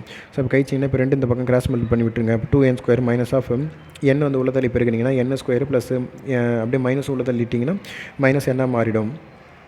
அப்படியே நீங்கள் பார்த்தோம்னா இங்கே 2n ஸ்கொயரில் ஒரு n ஸ்கொயர் போச்சுன்னா வேறு n ஸ்கொயர் மாறிடும். அப்போ n ஸ்கொயர் மைனஸ் n/2 இருக்குமா. ஸோ இப்போ இதுலேருந்து n மட்டும் காமனாக வெளியெடுத்திங்க அப்படின்னா n × n-1/2 இருக்கும். ஸோ ஆப்ஷன் சி தான் நமக்கு கரெக்டாக இருக்குது. ஸோ இன்னொரு சம்மு 1 + 2 + 3 அப் டு n = 666 எனில் n மதிப்பு. ஸோ 1 to n நம்ம இயல் எண்களின் கூடுதல் தெரியும். அப்போ n × n+1/2 = 666 எனில் ஸோ அப்போ இந்த பக்கம் கிராஸ் மல்டிபிள் பண்ணிட்டிங்க அப்படின்னா ஸோ நமக்கு 1332 சொல்லிட்டு வந்துடும். இப்போ எண்ணுக்கு வேல்யூ தானே கேட்குறாங்க. அப்போ என்ன பண்ணுங்கள், டைரெக்டாக இந்த 1332க்கெலாம் நம்ம பெருக்குனா 1332ன்னு வரணும். ஆனால் கூட்டினா நமக்கு 1ன்னு வரணும். ஸோ அதுக்கு ஃபேக்டரைஸ் பண்ணி எடுத்து நம்ம சிம்பிளிஃபிகேஷன் கொண்டு வரலாம். அப்படி இல்லைனா நீங்கள் எண்ணுக்கு டைரெக்டாக ஆப்ஷனில் இருக்கிற வேல்யூ தான் வரப்போகுது. 37 36 இல்லை 36ன்னு வரப்போகுது. டைரெக்டாக என்ன பண்ணுங்கள், அந்த 36 ஸ்கொயர் பண்ணிவிடுங்க. ப்ளஸ் ஒரு 36 ஆட் பண்ணிங்கன்னா நமக்கு 1332 வரப்போகுது. அப்படின்னு நம்ம எடுத்து நம்ம ஆப்ஷனில் இருந்தே இதுக்கு போய்க்கலாம். டைரெக்டாக தேவையில்லாமல் பார்த்தீங்கன்னா இந்த 1332 போட்டு அது ஃபேக்டரைசிங் பண்ணிலாம் எக்ஸாமில் உட்காந்து இருந்தோம்னா டைம் போதாது நமக்கு. ஸோ மேக்ஸிமம் இது மாதிரிலாம் வருது அப்படின்னா ஆப்ஷனில் இருந்தே கொண்டு வர பாருங்கள் ஆன்சர் இதுக்கு. ஸோ இப்போ எண்ணுக்கு பார்த்தீங்கன்னா 36ன்னு கொடுத்து பார்த்தோம் அப்படின்னா ஒரு 36 நம்ம ஸ்கொயர் பண்ணோம்னா ஒரு வேல்யூன்றது வரும். ப்ளஸ் ஒரு 36 ஆட் பண்ணிங்க அப்படின்னா 1332 கிடச்சிரும் நமக்கு. ரெண்டுமே ஈக்குவல் ஆகும். n = 36 தான் இங்கே ஆன்சரு. ஸோ 4 அடுத்தடுத்த இரட்டைப்படை முழுக்களின் கூடுதல் என்பது 1284 எனில் அவற்றில் பெரிய எண் எது? ஸோ 4 அடுத்தடுத்த இரட்டைப்படை முழுக்கள் அப்படின்னா ஸோ நமக்கு 3 அடுத்தடுத்த எண்கள் அப்படின்னா x, x+2, x+3 அப்படின்ற மாதிரி போகும். ஸோ இங்கேருந்து 4 அடுத்தடுத்த அதுவும் இரட்டைப்படை அப்படின்னும் பொழுது x, x+2, x+4, x+6 இந்த ஒரு டேர்ம் ஞாபகம் வரணும். 4 அடுத்தடுத்த இரட்டைப்படை எண்கள் அப்படின்னாலுமே இந்த ஒரு டேர்ம் உங்களுக்கு ஞாபகம் வரணும். x, x+2, x+4, x+6. So அதனுடைய கூடுதல் தான் 1286. அப்போ ஆட் பண்ணுங்கள். 4x + 12 அந்த 12 எடுத்து போய்ட்டு 1284 கழிச்சிட்டிங்கன்னா 1272 வரும். இப்போ 4ஆல் அடித்தோம் அப்படின்னா 318 வரும். ஸோ இதில் என்ன கேட்குறாங்கன்னா அதில் பெரிய எண் இதுன்னு தான் கேட்குறாங்க. அப்போ x + 6 தான் இதில் பெருசு. அப்போ எக்ஸோட வேல்யூ 318 + ஒரு 4 ஆட் பண்ணோம் அப்படின்னா 324ன்னு சொல்லிட்டு வந்துடும். ஸோ 4 அடுத்தடுத்து இரட்டைப்படை முழுக்களின் கூடுதல் 1284 எண்ணில் அவற்றின் மிகச்சிறிய எண் எது? ஸோ அதே சம்பு தான் இது. எது சின்னதுன்னு மட்டும் கேட்குறாங்க. எக்ஸுக்கு 318 ஜஸ்ட் அவ்வளோதான் ஆன்சர். ஏன்னா எக்ஸ் தான் இங்கே இருக்கிறதுல சின்னது. அவ்வளோதான். டைப் 4ல் போய்ட்டு ஒரு சில சம்ஸ் பார்ப்போம். ஒரு நபரிடம் 532 பூந்தொட்டிகள் உள்ளன. அவர் வரிசைக்கும் 21 பூந்தொட்டிகள் வீதம் அடுக்க விரும்பினார். எத்தனை வரிசைகள் முழுமை பெறும் எனவும் மற்றும் எத்தனை பூந்தொட்டிகள் மீதம் இருக்கும் எனவும் காண்க. ஸோ 532 பூந்தொட்டிகள் வந்து பார்த்தீங்கன்னா வரிசையாக அடுக்கிறாரு. எவ்வளோ பூந்தொட்டிகள் வந்து பார்த்தீங்கன்னா கரெக்டாக ஒரு லைனில் வரும். அதாவது 21 பூந்தொட்டிகள் வரிசைக்கு வந்து பார்த்தீங்கன்னா ஒரு வரிசைக்கு 21 பூந்தொட்டி அப்படின்னு பார்த்து மொத்தம் எத்தனை லைன் வரும். ஸோ ரிமைனிங் வந்து மிச்சமாக எவ்வளோ நிற்கும் அப்படின்ற மாதிரி கேட்டிருக்காங்களா. அப்படியே ஜஸ்ட்டு 21ஆல் அடித்தோம் அப்படின்னா ஓவராலாக நமக்கு கிடச்சிரும். ஸோ 21ஆல் வகுத்தோம் அப்படின்னா வந்து பார்த்தோன்னா ஸோ 25 லைன் அப்படின்றது வந்து பார்த்தீங்கன்னா எனக்கு கரெக்டாக கிடச்சிரும். ரிமைனிங் வந்து பார்த்தீங்கன்னா ஒரு 7 பூத்தொட்டிகள் வந்து பார்த்தீங்கன்னா மிச்சமாக இருக்கும். நான் வந்து 21 வரிசையை வந்து பார்த்தோன்னா ஒரு 25 வரிசை வந்து அடுக்கிட்டேன். ஒரு 7 பூந்தொட்டிகள் மட்டும் கம்மியாக இருக்குது, எக்ஸ்ட்ரா இருக்குது, அது மட்டும் மீதி இருக்குது. ஸோ அதான் அங்கே கேட்குறாங்க. எத்தனை பூந்தொட்டிகள் மீதம் இருக்கும் அப்படின்னா 7. எத்தனை வரிசைகள் முழுமை பெறும் அப்படின்னா 25 வரிசைகள் முழுமை பெறும், 7 பூந்தொட்டிகள் மட்டும் மீதம் இருக்கும். ஜஸ்ட்டு கொடுத்துருக்கிற வேல்யூ அந்த 532 அப்படியே 21ஆல் அடிச்சிங்க அப்படின்னா நமக்கு 25 வரிசைகள் வரும், 7 பூந்தொட்டிகள் மிச்சமாக இருக்கும். அவ்வளோதான். ஒரு பந்து வந்து பார்த்தீங்கன்னா திரும்ப எழும்பும் பொழுது அது விழும் உயரத்தை போல் அதாவது 3/4 மடங்கு எழும்புகிறது. ஒரு பந்து 32 மீட்டர் உயரத்திலிருந்து போடப்பட்டால் 3ஆம் முறை அது எழும்பும் பொழுது எவ்வளவு உயரத்தில் எழும்பும்? ஸோ இந்த கொஸ்டின் கொஞ்சம் இம்பார்ட்டண்ட்டு. இந்த மாதிரிலாம் கொஞ்சம் குரூப் 4ல் கேட்பாங்க.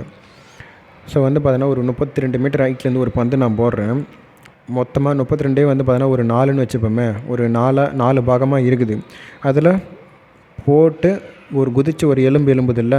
அப்போ வந்து பார்த்தீங்கன்னா 4ல் 3 பாகம் உயரத்துக்கு வரைக்கும் வரும்.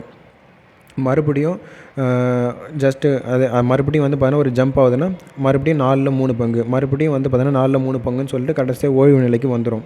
ஸோ நம்ம போடுறோம் இல்லையா, அந்த ஹைட்டில் இருந்து ஒரு 3 பங்கு வரைக்கும் வரும், மறுபடியும் ஒரு 3 பங்கு வரும், மறுபடியும் 3 பங்குன்னு அப்படியே கொஞ்சம் கொஞ்சமாக குறைஞ்சிட்டே வந்துடும். ஸோ இங்கே இந்த கொஸ்டின் வந்து பார்த்திங்கன்னா 3ஆவது முறை அது எவ்வளோ வந்து அது எழும்பக்கூடிய ஹைட்டு வந்து கேட்டிருக்காங்களா. ஜஸ்ட் அப்போ 3/4 3 முறை அப்படியே மல்டிபிள் பண்ணுங்கள், இன்ட்டு 32 அப்படியே பெருக்கிட்டிங்கன்னா நமக்கு ஆன்சருன்னு கிடச்சிரும். அப்படி இல்லைன்னா இந்த 32ன்றது தானே முழு ஹைட்டு. அப்போ 4ல் 3 மடங்கு வந்து பார்த்தீங்கன்னா 4ல் 3 பங்கு வந்து பார்த்தீங்கன்னா ஹைட் வந்து அந்த பால் ஜம்ப் ஆகுதுன்றது எனக்கு தெரியுது. அப்போ மொத்த ஹைட்டுன்றது 4. அப்போ 4 தான் 32 அப்படின்னா அதில் 3 பங்கு எவ்வளோ? ஃபஸ்ட்டு ஜம்ப்புக்கு வந்து பார்த்தீங்கன்னா ஒரு 3 பங்கு வந்து உயரம் வருது. ஸோ அப்போ அதுக்கு நான் பாக்ஸ் மெத்தட் போட்டு நான் கேன்சல் பண்ணேன் அப்படின்னா எனக்கு 24 வரும். இப்போது அந்த 24 தான் வந்து பார்த்தீங்கன்னா 4 பங்கு அப்படின்ற மாதிரி எடுத்தேன் அப்படின்னா அதில் மறுபடியும் 3 பங்கு, ஏன்னா செகண்ட் ஜம்ப் இல்லையா. ஸோ அப்போ வந்து அதில் 3 பங்கு எவ்வளோ? 18ன்னு சொல்லிட்டு ஒரு எனக்கு கேன்சல் பண்ணேன் அப்படின்னா ஸோ 3ஆவது முறை வந்து ஜம்ப் பண்ணும்பொழுது எனக்கு 4 தான் 18 அப்படின்னா 3 எவ்வளோ அப்படியே மறுபடியும் கேன்சல் பண்ண அப்படின்னா எனக்கு 13 × 1/2ன்னு சொல்லிட்டு வந்துடும். ஸோ இப்படியும் நீங்கள் கேன்சல் பண்ணலாம் பாக்ஸ் மெத்தட். ஏன்னா இது நமக்கு தெரியுது இல்லையா, 4ல் 3 மடங்கு வந்து பார்த்தோன்னா ஸோ 4ல் 3 பங்கு உயரம் எழும்ப போகுதுன்னு மட்டும் தெரிஞ்சு போச்சு. நமக்கு மொத்த உயரம் என்பது 32ன்னு தெரிஞ்சிச்சு. அப்போ 4 தான் 32 அப்படின்னா ஃபஸ்ட்டு ஜம்ப்பு 3 பங்கு எவ்வளோ, அதுக்கப்புறம் ஒரு வேல்யூ கிடைக்கும், அதுதான் 4 அப்படின்னா அதில் 3 எவ்வளோ. ஸோ இன்னொரு வேல்யூ கிடைக்கும், அதுதான் 4 அப்படின்னா அதில் 3 எவ்வளோ அப்படின்ற மாதிரி ஒரு 3 ஜம்ப்புக்கு கால்குலேட் பண்ணணும். ஸோ மேக்ஸிமம் பாக்ஸ் மெத்தட் அதிகமாக யூஸ் பண்ணதுனால நம்ம இதுக்கு போகிறோம். அப்படி இல்லைனாலும் பரவாயில்ல, ஒரு 3 டைம் அப்படியே எழுதி ஒரு 32ஆல் அடிச்சிங்க அப்படின்னா ஆன்சர்ன்றது கிடச்சிரும் நமக்கு. நான் ஒரு 3 இலக்க எண் மேலும் 10 மடங்கு ஆவேன். என்னை 6ஆல் வகுத்து மீதியின்றி கிடைக்கும் ஈவுடன் 4ஐ சேர்த்தால் வந்து 114 கிடைக்கும் எனில் எனது மதிப்பு. ஸோ இது கொஞ்சம் கொஸ்டினே குழப்பி தான் வச்சுருக்காங்க. சரி பார்த்துருவோமே. ஸோ ஒரு நம்பர் வந்து பார்த்தோன்னா ஒரு 3 டிஜிட்டு, அது வந்து பார்த்தோன்னா 10 மடங்குமாக இருக்குன்னு சொல்லிட்டாங்க. 10 மடங்குனா கம்பல்சரி, அதாவது இப்போ தான் 110 120 130 அப்படின்ற மாதிரி வரப்போகுது. சரி 10 மடங்கு இருக்கட்டும். எண்ணை 6ஆல் வகுத்து மீதியின்றி கிடைக்கும். 6ஆல் வகுத்தா வந்து பார்த்தோன்னா ரிமைனிங் வந்து 0 வரப்போகுது. அப்போ 6ஆல் வகுப்படக்கூடிய நம்பர் அப்படின்னா இப்போது ஜஸ்ட் ஒரு 600ன்னு வச்சுப்போமே. 6ஆல் அடித்தா ரிமைனிங்லாம் எதுவும் வராது. ஏன்னா வந்து 600/6னா அடித்தோம்னா 100ன்னு வந்துடுமா. ஸோ மீதி இன்றி கிடைக்கும் சொல்லியாச்சு. அதுக்கப்புறமா வந்து நமக்கு வந்து ஒரு ஈவுன்றது கிடைக்கும். அந்த ஈவு கூட வந்து பார்த்தோன்னா ஒரு 4 ஆட் பண்ணிங்க அப்படின்னா 114ன்னு சொல்லி கிடைக்குமா. ஸோ இப்போ எனக்கு தேவை அந்த 4 ஆட் பண்ணால் 114 வரணும். ஸோ இப்போ நான் 600ன்னு அடிச்சேன்னு வச்சுப்போமே, 600/6ஆல் கேன்சல் பண்ணால் 100ன்னு வரும். அப்போ 100 + 4 104 தான் வருது. இப்போ ஒரு எக்ஸாம்பிளுக்கு வந்து பார்த்தா ஒரு 660 ஒரு 6ன்னு போட்டு கேன்சல் பண்ணுறேன் 110ன்னு வரும். அப்போ 110 + ஒரு 4 ஆட் பண்ணால் 114ன்னு கிடைக்குதா. அப்போ அந்த எண்ணுன்றது 660. அப்படி இல்லைனாலும் உங்களுக்கு அது என்ன நம்பராக இருக்குன்னு சொல்லி யோசிச்சு வந்து கெஸ் பண்ணதை விட 4 ஆப்ஷன் கொடுத்துக்கிறான். 4 ஆப்ஷனில் அவன் சொல்லக்கூடிய அந்த ரூல்லாம் ஒவ்வொன்றும் சாட்டிஸ்ஃபை ஆகுதான்னு சொல்லிட்டு ஒவ்வொன்றுத்துக்கு செக் பண்ணி பார்த்தீங்க அப்படின்னா, ஸோ எதுக்கு சாட்டிஸ்ஃபை ஆகுதோ அந்த நம்பரை மட்டும் டிக் பண்ணிட்டு வந்துக்கினே இருங்க. மேக்ஸிமம் ஆப்ஷன் வச்சு தூக்க பாருங்கள் ஆன்சர் எல்லாத்துக்கும். ஒரு மனிதன் முதல் நாளில் வந்து ரூபாய் 20 சம்பாதித்து அடுத்த நாள் ரூபாய் 15 செலவு செய்கிறான். மீண்டும் 3ஆம் நாள் ரூபாய் 20 சம்பாதித்து 4ஆம் நாள் ரூபாய் 15 செலவிடுகிறார். இவ்வாறே அவர் சேமிப்பை தொடர்கிறார் எனில் ரூபாய் 60 எவ்வளவு சீக்கிரம் அவரது கையில் இருக்கும். ஸோ ஒரு நாளைக்கு 20 ரூபாய் சம்பாதிக்கிறாரு. 2வது நாள் வேலைக்கு போகல, அதில் 5 ரூபா வந்து பார்த்தீங்கன்னா செலவு பண்ணிட்டு ஒரு 5 ரூபா மட்டும் சேவிங்ஸை போட்டுக்கிறாரு. இப்படியே வந்து போய்கிட்டே இருந்துச்சு அப்படின்னா அவர்கிட்ட 60 ரூபான்றது எவ்வளோ சீக்கிரமாக சேரும் அப்படின்னு மாரி கேட்டிருக்காங்க. அதாவது அவர் கையில் எப்போ 60 ரூபாய் இருக்கும் அப்படின்னு மாரி கேட்டிருக்காங்க. இப்போ பார்த்தீங்கன்னா 2 நாளைக்கு 5 ரூபா சேமிக்கிறாரு. இது நம்ம இப்படி தான் போட்டோம், வேறு வழி கிடையாது. 2 நாளைக்கு 5 ரூபா சேமிக்கிறாரு. அப்போ 4 நாளைக்கு 10 ரூபா சேமிப்பார். 6 நாளைக்கு 5 ரூபா சேமிப்பார். 8வது நாள் வந்து பார்த்தோன்னா 20 ரூபா சேமிப்பார். சரிங்களா. 8வது நாள் வந்து பார்த்தோன்னா 20 ரூபா சேமிப்பார். ஸோ இப்படியே வந்து பார்த்தோன்னா அப்படியே கண்டினியூஷன் ஆகிக்கினே இருந்துச்சுன்னா அவர்கிட்ட வந்து பார்த்தோன்னா 16வது நாள் வந்து பார்த்தீங்கன்னா அவர்கிட்ட 40 ரூபான்றது இருக்கும். 17வது நாள் வந்து பார்த்தீங்கன்னா வேலைக்கு போக போகிறாரு. 17வது நாள் வேலைக்கு போனார்னா 20 ரூபா சம்பாதிப்பார். இப்போ 16வது நாளுக்கு முன்னாடி வரைக்காலம் 60 ரூபா இருக்கும். 17வது நாளைக்கு ஒரு வேலைக்கு போனார் அப்படின்னா அவர்கிட்டேருந்து ஒரு 20 ரூபா வந்துடுமா. ஸோ 16 நாளுக்கான வந்து சேவிங்ஸ்ன்றது வந்து பார்த்தீங்கன்னா 40. 17வது நாள் வேலைக்கு போனார் அப்படின்னா ஒரு 20 ரூபா. அப்போ 40 + ஒரு 20 ஆட் பண்ணிங்கன்னா 60 ரூபான்றது 17வது நாள் அவருடைய கையில் இருக்கும். ஸோ இதுதான் இதுக்கான ஆன்சரு. ஸோ இந்த மாதிரி டைப்பில் சம்ஸு குரூப் 4ல் எடுப்பாங்க கொஸ்டின்ஸ் எப்போவுமே. குரூப் 4ன்னு இல்லை, ஸோ டிஎன்பிஎஸ்சியில் என்ன எக்ஸாம் நடந்தாலும் இந்த மாதிரி கொஞ்சம் நம்ம யோசிக்கிற மாதிரி டைப்பில் வந்து பார்த்தோன்னா கொஞ்சம் கிறுக்குத்தனமாக எதனா ஒரு சம் வந்து நிச்சயமாக கேட்குறாங்க. ஸோ இந்த மாதிரி டைப்பில் நிறைய ப்ராக்டிஸ் பண்ணோம் அப்படின்னா நம்ம அந்த சம் ஈஸியாக நம்ம ஆன்சர் பண்ணலாம். ஸோ இதுக்கான ஆன்சர்னு பார்த்தீங்கன்னா 60. ஒரு அச்சு இயந்திரம் ஒரு புத்தகத்தின் பக்கங்களை 1 முதல் 3189 இலக்கங்களை உபயோகித்து அச்சிடுகிறது எனில் அப்புத்தகத்தின் பக்கங்கள் எத்தனை. ஸோ 1லிருந்து ஒரு 3189 இலக்கங்கள் வந்து பார்த்தீங்கன்னா அச்சடிக்குது. அப்படின்னும் போது அதனுடைய மொத்தம் எத்தனை பக்கங்கள் இருக்குது அப்படின்ற மாதிரி கேட்குறாங்களா. ஸோ இது ஃபஸ்ட்டு வந்து பார்த்தோன்னா 1லிருந்து 9 டிஜிட் வரைக்காலும் ஒரு 9 பக்கத்துக்கு இருக்குமா. அதேமாரி 10லிருந்து 99 டிஜிட் வரைக்காலும் ஒரு 90 பேப்பருக்கு இருக்குமா.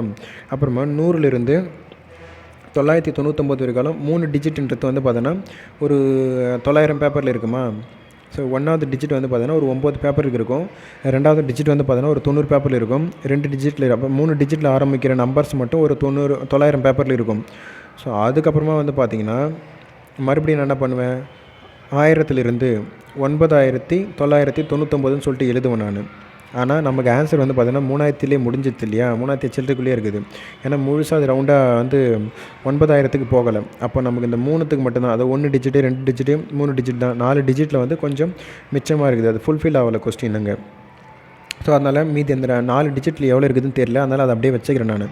ஸோ இப்போ பாருங்கள் 1 × 9, 2 டிஜிட் × 90, 3 டிஜிட் × 900 ப்ளஸ்ஸு 4 டிஜிட் எவ்வளோன்னு தெரியல, அதனால் 4 × Xன்னு வச்சுக்கிறேன். ஈக்குவல் டு எனக்கு மொத்த டிஜிட்ஸ் வந்து பார்த்தீங்கன்னா 3189. இப்போ அப்படியே இது பெருக்கிட்டுன்னு வச்சுப்போமே, பெருக்கி எனக்கு ஆன்சர் வந்து பார்த்தீங்கன்னா 2889 வரும். அதை எடுத்து போய்ட்டு அந்த 3189 கூட கழிச்சிட்டேன் அப்படின்னா எனக்கு 4x = 300ன்னு சொல்லிட்டு வரும். இதை அடித்தேன் அப்படின்னா 75ன்னு வரும்.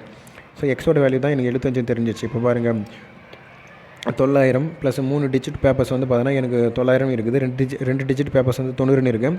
ப்ளஸ் வந்து பார்த்தீங்கன்னா 1 டிஜிட் பேப்பர்ஸ் வந்து பார்த்தீங்கன்னா 9 பேப்பர் இருக்குது. ப்ளஸ் வந்து பார்த்தீங்கன்னா 4 டிஜிட் பேப்பர் வந்து இங்கே 75 இருக்குது. அப்போ மொத்தம் ஆட் பண்ணிங்க அப்படின்னா எனக்கு 1074 பேஜஸ் வந்து பார்த்தீங்கன்னா அந்த புக்கில் இருக்குது அப்படின்றது ஈஸியாக தெரிஞ்சிடும். ஒரு பெட்டியில் உள்ள மாம்பழங்களில் ஒவ்வொரு 30 மாம்பழங்களுக்கும் ஒரு நசுங்கிய மாம்பழம் உள்ளது. ஒவ்வொரு 4 நசுங்கிய மாம்பழங்களுக்கும் 3 விற்பனைக்கு உகந்ததல்ல என கருதப்பட்டால் மற்றும் பெட்டியில் 12 நசுங்கிய மாம்பழங்கள் இருந்தால் பெட்டியில் உள்ள மாம்பழங்கள் எத்தனை? ஒவ்வொரு 30 மாம்பழங்களுக்கும் ஒரு மாம்பழம் நசுங்கி போயிருக்கு. ஒவ்வொரு 4 நசுங்கிய மாம்பழங்களுக்கும், அதாவது ஃபஸ்ட்டு ஒரு சென்டென்ஸ் மட்டும் அப்சர்வ் பண்ணிங்களேன். ஒவ்வொரு 30 மாம்பழங்களுக்கும் ஒரு நசுங்கிய மாம்பழம் இருக்குது. மறுபடி இன்னொரு சென்டென்ஸ் வந்து பார்த்தோன்னா, ஒவ்வொரு 4 நசுங்கிய மாம்பழங்களுக்கும் 3 விற்பனைக்கு உகந்தது அல்ல. இது செகண்ட் ஒரு ஸ்டேட்மெண்ட்டு. பெட்டியில் 12 நசுங்கிய மாம்பழங்கள் இருக்குது. இப்போ பெட்டியில் மொத்தம் எவ்வளோ மாம்பழங்கள் இருக்குதுன்னு மட்டும் கேட்குறாங்க. அவ்வளோதான் கொஸ்டின். ஸோ இது ரெண்டு டைம் வந்து நம்ம தனித்தனியாக எழுதுகிறோம். ஒவ்வொரு 30 மாம்பழங்களுக்கும் ஒரு நசுங்கிய மாம்பழம். ஸோ இப்போ 30 மாம்பழத்தில் ஒரு நசுங்கிய மாம்பழன்றது இருக்குது, அதை எக்ஸ்ன்னு வச்சுக்கிறேன். ஸோ இதில் விற்பனைக்கு பயன்படாத மாம்பழங்கள் அப்படின்னு நம்ம எடுத்து பார்த்தோம்னா 4 மாம்பழங்களில், அந்த 4 நசுங்கிய மாம்பழங்களில் 3 வந்து விற்பனைக்கு உகந்ததல்ல இன்ட்டு 30 அது ஒவ்வொரு 30 மாம்பழங்களிலும் வந்து பார்த்தோன்னா ஒரு நசுங்கிய மாம்பழம் இருக்குது. ஸோ அதை நான் இப்படி எழுதுகிறேன். ஸோ கீழே வந்து பார்த்திங்கன்னா அவங்க கொடுக்குற எண்ணிக்கை, அதில் நசுங்கிய மாம்பழங்கள் அப்படின்னு பொழுது 4 நசுங்கிய மாம்பழங்கள் தான். ஆனால் எது வந்து பார்த்தோன்னா 3 விற்பனைக்கு உகந்தது இல்லையா? அப்போ மேலே அங்கே வரப்போகுது 3ன்றது. அதேமாரி ஒவ்வொரு 30 மாம்பழங்களுக்கும் எனது ஒரு நசுங்கிய மாம்பழம் இருக்கிறதுனால அது எக்ஸ்ன்னு வச்சுக்கிட்டேன். ஈக்குவல் டு 12 வந்து பார்த்தோன்னா ஒரு பெட்டியில் வந்து 12 மாம்பழங்கள் இருக்குது அப்படின்ட்டாங்க. இப்போ நம்ம அப்படியே வந்து 3ஆல் அடித்தோம்னா 10 வருமா? எக்ஸ் இஸ் ஈக்குவல் டு 480 வரும். கிராஸ் மல்டிபிள் பண்ணிட்டீங்க அப்படின்னா இந்த 40ன்றது அந்த பக்கம் 12 இன்ட்டு ஒரு 40 பெருக்குனிங்கன்னா 480 சொல்லிட்டு வந்துடும் ஆன்சரு. ஒரு குறிப்பிட்ட தொகையை 14 பையன்களிடையே பங்கிடும் பொழுது அதே தொகை 18 பேரிடம் சமமாக பங்கிடும் பொழுது கிடைப்பதை விட ஒவ்வொருவருக்கும் ரூபாய் 80 அதிகம் பெறுகிறார்கள் எனில் அதனுடைய தொகை என்னன்னு சொல்லி கேட்குறாங்க. ஒரு அமௌண்ட்டு 14 பசங்கக்கிட்ட கொடுக்குறாங்க. ஸோ அதே அமௌண்ட்டு 18 பசங்கக்கிட்ட கொடுக்குறாங்க. அப்படி கொடுக்கும்பொழுது இந்த 14 பசங்கக்கிட்ட கொடுக்குறாங்க இல்லையா, அவங்கள விட இங்கே இந்த 18 பேர் இருக்காங்கல்ல, அவங்களுக்கு வந்து பார்த்தீங்கன்னா 80 கொஞ்சம் அதிகமாக கிடைக்குது ஒவ்வொருத்தருக்குமே அப்படின்ட்டாங்க. அப்போ இவங்களுக்குமான வித்தியாசம், அப்போ அந்த 14 பசங்களுக்கும் இந்த 18 பசங்களுக்குமான வித்தியாசம் தான் நமக்கு 80. ஓகேங்களா? அப்போ ரெண்டுத்துக்கும் கழிச்சுப்போமே நம்ம அதாவது எவ்வளோ அமௌண்ட்டுன்னு தெரில, 14 பசங்களுக்கு கொடுக்குறாங்க. அப்போ அந்த அமௌண்ட்டை 14 பசங்களால் டிவைட் பண்ணிட்டோம் அப்படின்னா ஒருத்தருக்கு எவ்வளோன்றது எனக்கு தெரியுமா? மைனஸு அந்த அமௌண்ட்டு டிவைடட் பை 18 பசங்களுக்கு டிவைட் பண்ணால் எவ்வளோன்ற மாரி நமக்கு தெரிஞ்சிருமா? அப்போ ஒருத்தருக்குன்றது ஈக்குவல் டு 80. ஸோ இதுதான் நம்ம ஈக்குவேஷன் வந்து பார்த்தீங்கன்னா கொண்டு வந்துட்டோம். இப்போ அப்படியே கிராஸ் மல்டிபிள் பண்ணுங்கள். 18ல் ஒரு 14 எக்ஸ் போச்சு அப்படின்னா 4 எக்ஸ்னு வந்துடும். 18 டிவைடில் வந்து பார்த்தீங்கன்னா அப்படியே மல்டிபிள் ஆகிடுமா? 18 14 பேருக்குனிங்கன்னா அப்படியே ஈக்குவல் டு 80 கொண்டு போயிடுங்க. இப்போ 4ஆல் அடிச்சிங்கன்னா 20 வரும். அப்படியே மொத்தத்தையும் பெருக்குனிங்க அப்படின்னா 5040 வரும். ஸோ அந்த அமௌண்ட்டுன்றது 5040. ஸோ ஒரு முதலாளி ஒரு பணியாளர் வேலை செய்யும் நாட்களில் நாளொன்றுக்கு ரூபாய் 20 சம்பளம் கொடுக்கிறார். அவன் வேலை செய்யாத நாட்களில் 3 வந்து பறிமுதல் செய்கிறார். 60 நாட்கள் முடிவில் ஒருவர் ரூபாய் 280 பெறுகிறார் எனில் எத்தனை நாட்கள் பணியாளர் வேலை செய்யவில்லை?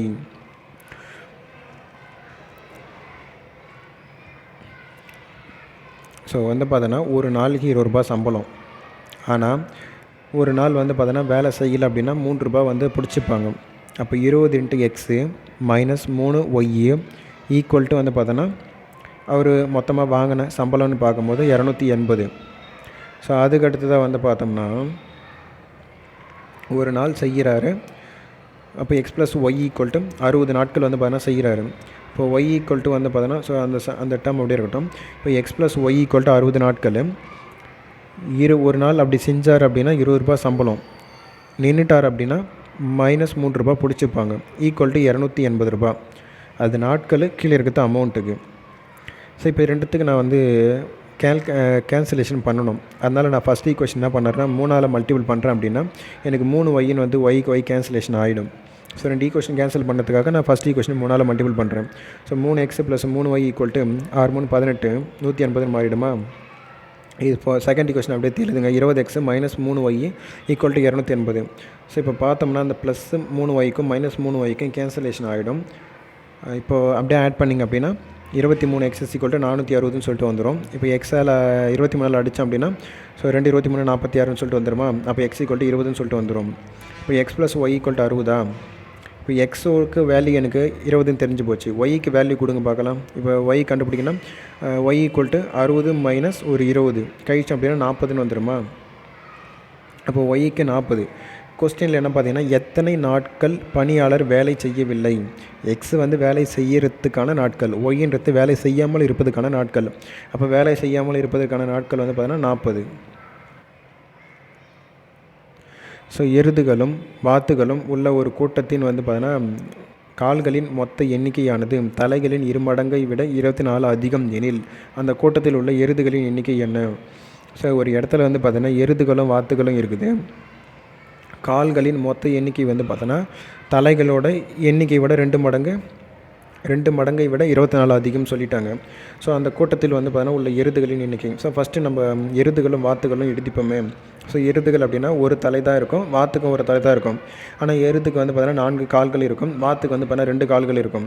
ஸோ இப்போ தலை இதுனா அது எக்ஸு ப்ளஸ் ஒய்ன்னு வச்சுக்கிறோம். எருதுக்கு வந்து எக்ஸு, வாத்துக்கு வந்து பார்த்தோன்னா ஒய்ன்னு வச்சுக்கிறோம். ஸோ அதேமாதிரி 4 கால்கள் அப்படின்னும்போது 4x, இதுக்கு 2 கால்கள் என்னும்போது 2y. ஸோ இப்போ அப்படியே வச்சாச்சா? இப்போ இவங்க என்ன சொல்கிறாங்க, தலைகளின் 2 மடங்கை விட 24 அதிகம் சொல்லிட்டாங்களா? அப்போ என்ன பண்ணுங்கள், அப்போ 2த்துக்கும் மைனஸ் பண்ணிக்கு ஈக்குவல் டு 24 மட்டும் போடும். அப்போ 2த்துக்கும் வித்தியாசம் தான் 24ன்னு மாதிரி நமக்கு தெரியும். அப்போ 4x plus 2y minus of 2 into அதனுடைய 2 மடங்கு அப்படின்னு சொல்லிக்கிறாங்களா, தலைகளின் 2 மடங்கு. அதனால் 2 into x plus y equal to 24. இப்போ வந்து பார்த்தோம்னா இந்த 4x plus 2y minus of அப்படியே 2x minus of 2y equal to 24. இப்போ அப்படியே வந்து 4xல் மைனஸ் 2x போச்சுன்னா 2xன்னு இருக்குமா? இந்த 2yக்கும் கேன்சலேஷன் ஆகிடும். Equal to 24 2ஆல் அடிச்சோம்னா x equal to 12. So அவங்க கொஸ்டினில் கேட்குறது என்னென்னா எருதுகளின் எண்ணிக்கை என்னும்பொழுது ஸோ x ஈக்குவல் டு 24, சரி x ஈக்குவல் டு 12. ஒரே இடத்தில் வந்து பார்த்தோன்னா கூட்டமாக உள்ள பசு மற்றும் கோழிகளுடைய 2 மடங்கு தலைகளின் எண்ணிக்கையை விட அவற்றின் வந்து கால்களின் எண்ணிக்கை 14 அதிகமாக உள்ளது எனில் வந்து மொத்தம் எத்தனை பசு உள்ளது? ஸோ அதேமாரி தான் எழுதிப்போம். பசு மற்றும் கோழின்னு சொல்லிட்டு எழுதிப்போம். பசுக்கு தலையும் ஒன்று தான், கோழிக்கு தலையும் ஒன்று தான். பசுக்கு கால்கள் வந்து பார்த்தீங்கன்னா 4, கோழிக்கு கால்கள் 2. அப்போ இது x ப்ளஸ் ஒய், இது 4x ப்ளஸ் 2y. இப்போ கொஸ்டினுக்கு போயிடுவோம். 2 மடங்கு தலைகளின் எண்ணிக்கை அப்படின்ட்டாங்களா? அதை விட கால்களின் எண்ணிக்கை 14 அதிகம் அப்படின்ட்டாங்க. அப்போது கால்களின் எண்ணிக்கை மைனஸ் தலைகளின் எண்ணிக்கை equal to 14. 4x plus 2y minus of அதனுடைய 2 மடங்கு தலைகள்னு சொல்லியிருக்காங்களா? அப்போ 2 into 2x plus y equal to 14. So இதை அப்படியே சிம்பிளிஃபை பண்ணிங்கன்னா x ஈக்குவல் டு 7 சொல்லிட்டு வந்துடும். 8 மாமரங்கள் ஒரே நேர்கோட்டில் உள்ளது. ஒவ்வொரு மரத்திற்கும் இடையே உள்ள தூரம் 3 மீட்டர் எனில் முதலாவது மற்றும் 8வது மரத்திற்கும் இடையே உள்ள தூரம். ஸோ 1லிருந்து ஒரு 8 மாமரங்கள் இருக்குதுன்னு சொல்லிட்டாங்க. 8 மாமரங்கள் ஒரே நேர்கோட்டில் இருக்குதுன்னு சொல்லியாச்சு. அது ஒவ்வொன்றுத்துக்கும் 3 மீட்டர் டிஸ்டன்ஸ் இருக்குதுன்னு சொல்லிட்டாங்க. அப்போ 1லேருந்து 8 போட்டுங்க. இது 3 3 அப்படின்ன மாரி ஸோ இப்போ கேஃபில் வந்து போட்டுட்டிங்களா? ஸோ முதலாவது மற்றும் 8வது மரத்திற்கு இடையே உள்ள தூரம் அப்படியே நீங்கள் ஆட் பண்ணுங்கள் பார்க்கலாம். ஸோ 7 இன்ட்டு 3 அப்படியே பெருக்கணிங்கன்னா 21 வரும். ஸோ அப்போ 1 2 3 4 5 6 7. ஸோ அப்போ வந்து பார்த்தீங்கன்னா 8 கேஃப் இருக்கும். ஸோ அப்போ 7 இன்ட்டு ஒரு 3 பெருக்கணும்னா 21 மீட்டர் வந்து பார்த்தோன்னா 1லேருந்து 8 மாமரத்துக்கு இடையே உள்ள கேப் வந்து பார்த்தோன்னா 21 மீட்டர் ஆகும். திருச்சி பேருந்து நிலையத்திலிருந்து கரூருக்கு 3 பயணச்சீட்டுகளும் புதுக்கோட்டைக்கு 2 பயணச்சீட்டுகளும் வாங்க மொத்தம் கட்டணம் 85. ஆனால் கரூருக்கு 2 பயணச்சீட்டுகளும் புதுக்கோட்டைக்கு 1 பயணச்சீட்டும் வாங்க மொத்த கட்டணம் ரூபாய் 50. திருச்சியிலிருந்து கரூர் மற்றும் புதுக்கோட்டைக்கு செல்ல கட்டணங்கள் காண்க. ஜஸ்ட்டு வந்து பார்த்தீங்கன்னா அந்த ரூபான்றது 3xன்னு வச்சுப்போமே. அது என்ன ஊருக்கு, கரூர்னா கரூருக்கு நேரில் எழுதுங்க, புதுக்கோட்டை அப்படின்னா புதுக்கோட்டைக்கு நேரில் எழுதுங்க. ஸோ வந்து கரூருக்குன்னா 3x 3 பயணச்சீட்டுகள்லாம் 3x, புதுக்கோட்டைக்கு வந்து பார்த்தீங்கன்னா 2 பயணச்சீட்டுகள் அப்படின்னா 2y ஈக்குவல் டு எவ்வளோனா 85 ரூபா. அதே மாதிரி இன்னொன்று பார்ப்போம். கரூருக்கு வந்து பார்த்தீங்கன்னா 2 பயணச்சீட்டுகள் அப்படின்னும் போது 2x ப்ளஸ் புதுக்கோட்டைக்கு 1 பயணச்சீட்டுன்னும் போது y, அதுக்கு எவ்வளோ ரூபானா 50 ரூபா. இப்போ இது 2 ஈக்குவேஷன் நம்ம கேன்சல் பண்ணி ஆகணும் இல்லையா? ஸோ அப்படியே வந்து செகண்ட் ஈக்குவேஷனை 2ஆல் மல்டிபிள் பண்ணுங்கள். 4x plus 2y equal to 100ன்னு வந்துடுமா? ஸோ எல்லாத்துக்கும் அடியில் குறியீடுகள் மட்டும் வந்து சேஞ்ச் பண்ணுங்கள், மைனஸாக மாற்றிக்கிட்டு 2த்தையும் கேன்சல் பண்ணிங்க அப்படின்னா 4xல் ஒரு 3x போச்சுன்னா மைனஸ் எக்ஸ்னு வந்துடும். இதை கழிச்சிங்க அப்படின்னா மைனஸ் 15ன்னு வந்துடும். ஸோ இப்போ இங்கே x ஈக்குவல் டு 15ன்னு வந்துடும். x ஈக்குவல் டு 15ன்னு சொல்லிட்டு செகண்ட் ஈக்குவேஷன் எதுவுமே கொடுத்தீங்க அப்படின்னா y ஈக்குவல் டு 20ன்னு வந்துடும். ஸோ அப்போ கரூருக்கு வந்து பார்த்தோன்னா ஒரு 5 ரூபா வந்து வரும். புதுக்கோட்டைக்கு வந்து பார்த்தோன்னா ஒரு 20 ரூபா வரும், தனித்தனியாக அவங்க கேட்குறாங்கன்னா.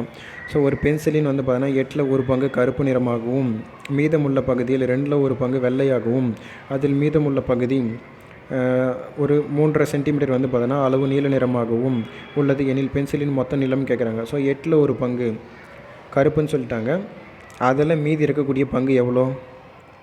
8ல் 1 பங்கு கருப்புனா அதில் மீதி இருக்கக்கூடிய பங்கு அப்படின்னு பார்க்கும்பொழுது 8ல் 7 பங்கு மீதம் இருக்குமா, அதில் 2ல் 1 பங்கு வந்து பார்த்தோன்னா வெள்ளை அப்படின்ட்டாங்க. ஸோ இப்போ பார்த்தீங்கன்னா 8ல் 1 பங்கு மீதி வந்து பார்த்தோன்னா 8ல் 7 பங்கு இருக்கும், அதில் 2ல் 1 பங்கு வந்து பார்த்தோன்னா வெள்ளை அப்படின்ட்டாங்க. அது அப்படியே இங்கே மல்டிபிள் பண்ணிட்டீங்கன்னா 7/16ன்னு சொல்லிட்டு வந்துடுமா. ஸோ இப்போ இந்த 7/16ம் 1/8 நீங்கள் ஆட் பண்ணணும். 1/8 நீங்கள் ஆட் பண்ணிங்க அப்படின்னா ஆன்சர் என்ன வரும் அப்படின்னா 9/16ன்னு சொல்லிட்டு வரும். அந்த 9/16ன்றது வந்து பார்த்திங்கன்னா கருப்பு நிறத்துக்கும் வெள்ளை நிறத்துக்கும் சேர்ந்தது எதுனா 9/16ன்றது. ஸோ இங்கே நம்ம எழுதலை, அந்த கொஸ்டின் வந்து பார்த்திங்கன்னா கொஞ்சம் மிஸ்டேக் பண்ணி எழுதியிருப்பேன் நான் இதில் ஆன்சருன்றது. ஸோ நம்ம சொல்கிறது மட்டும் நீங்கள் நோட் பண்ணிக்கிங்களேன். 1/8 மீதி வந்து பார்த்தீங்கன்னா 7/8ன்னு இருக்கும், அதில் 2ல் 1 பங்கு வெள்ளை அப்படின்ட்டாங்க. அதுக்கு நீங்கள் சிம்பிளிஃபை பண்ணிங்க அப்படின்னா 7/16 வரும். இந்த 7/16 ப்ளஸ் 1/8 இது ரெண்டுத்தையும் ஆட் பண்ணிங்க அப்படின்னா 9/16ன்னு வந்துடும். இந்த 9/16ன்றது கருப்பு நிறமும் வெள்ளை நிறமும் சேர்ந்தது. மீதி இருக்கக்கூடியது வந்து பார்த்தோன்னா நீல நிறம். அந்த நீல நிறத்துக்கான வேல்யூ நமக்கு கொடுத்துட்டாங்க. அப்போது 9/16ல் மீதி இருக்கக்கூடிய வேல்யூன்னு பார்த்தோம் அப்படின்னா 16ல் 9 போயிடுச்சு அப்படின்னா 7/16ன்னு இருக்குமா.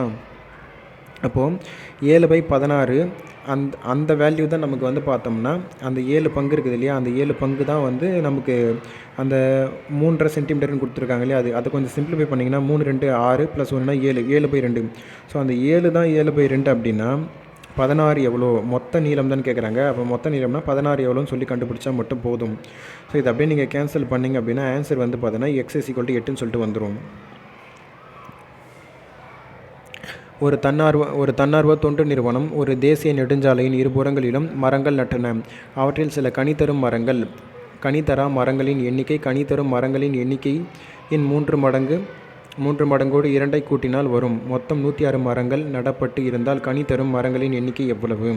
ஸோ பழம் தரக்கூடிய மரங்கள் எக்ஸ்ன்னு வச்சுக்கிறேன். பழம் தராத மரங்கள் வந்து பார்த்தோன்னா அதனுடைய 3 மடங்கு ப்ளஸ் ஒரு 2 அதிகம் அப்படின்ட்டாங்களா. ஸோ இதை அப்படியே ஈக்குவேஷனுக்கு நான் மாற்றிடுறேன். அப்போ மொத்த மரத்தை நான் ஆட் பண்ணுறேன். x + 3 x + 2 = 106. ஸோ இப்போ அப்படியே ஆட் பண்ணிங்கன்னா 4x = 104ன்னு வரும். x = 26ன்னு சொல்லிட்டு வந்துடும். பழம் தரும் மரங்கள் தானே கேட்டிருக்காங்க. ஸோ அப்போ 26 தான் ஆன்சரு. A மற்றும் B என்ற 2 தேர்வு அறைகளில் A என்ற அறையிலிருந்து 10 மாணவர்கள் Bக்கு அனுப்பப்பட்டால் 2 அறைகளில் உள்ள மாணவர்களின் எண்ணிக்கை சமம்.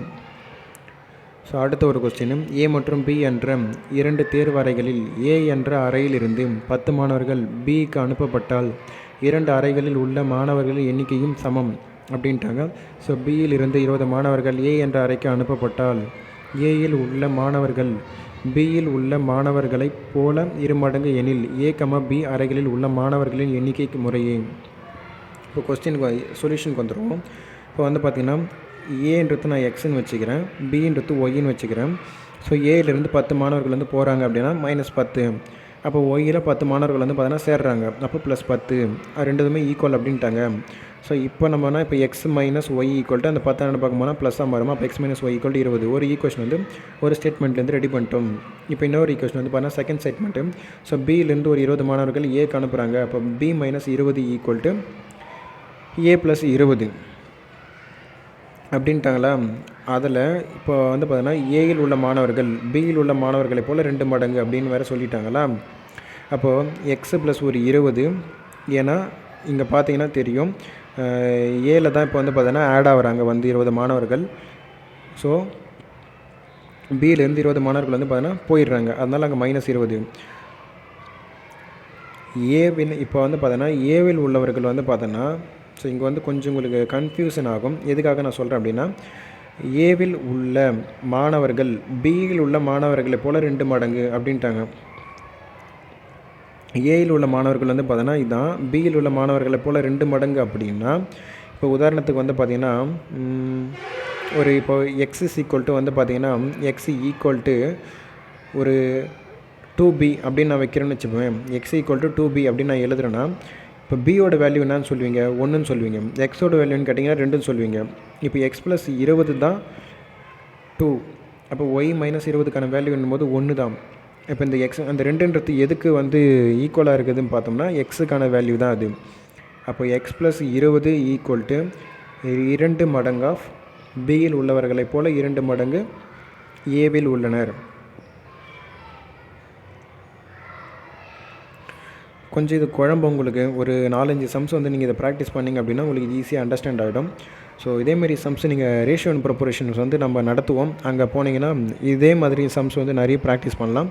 ஸோ ஓவராலாக நீங்கள் எல்லா டாப்பிக்குமே கவர் பண்ணும்போது உங்களுக்கு எல்லாத்துலேயும் தெளிவு கிடச்சிரும். ஸோ இது கொஞ்சம் குழம்புற மாதிரி தான் இருக்கும்.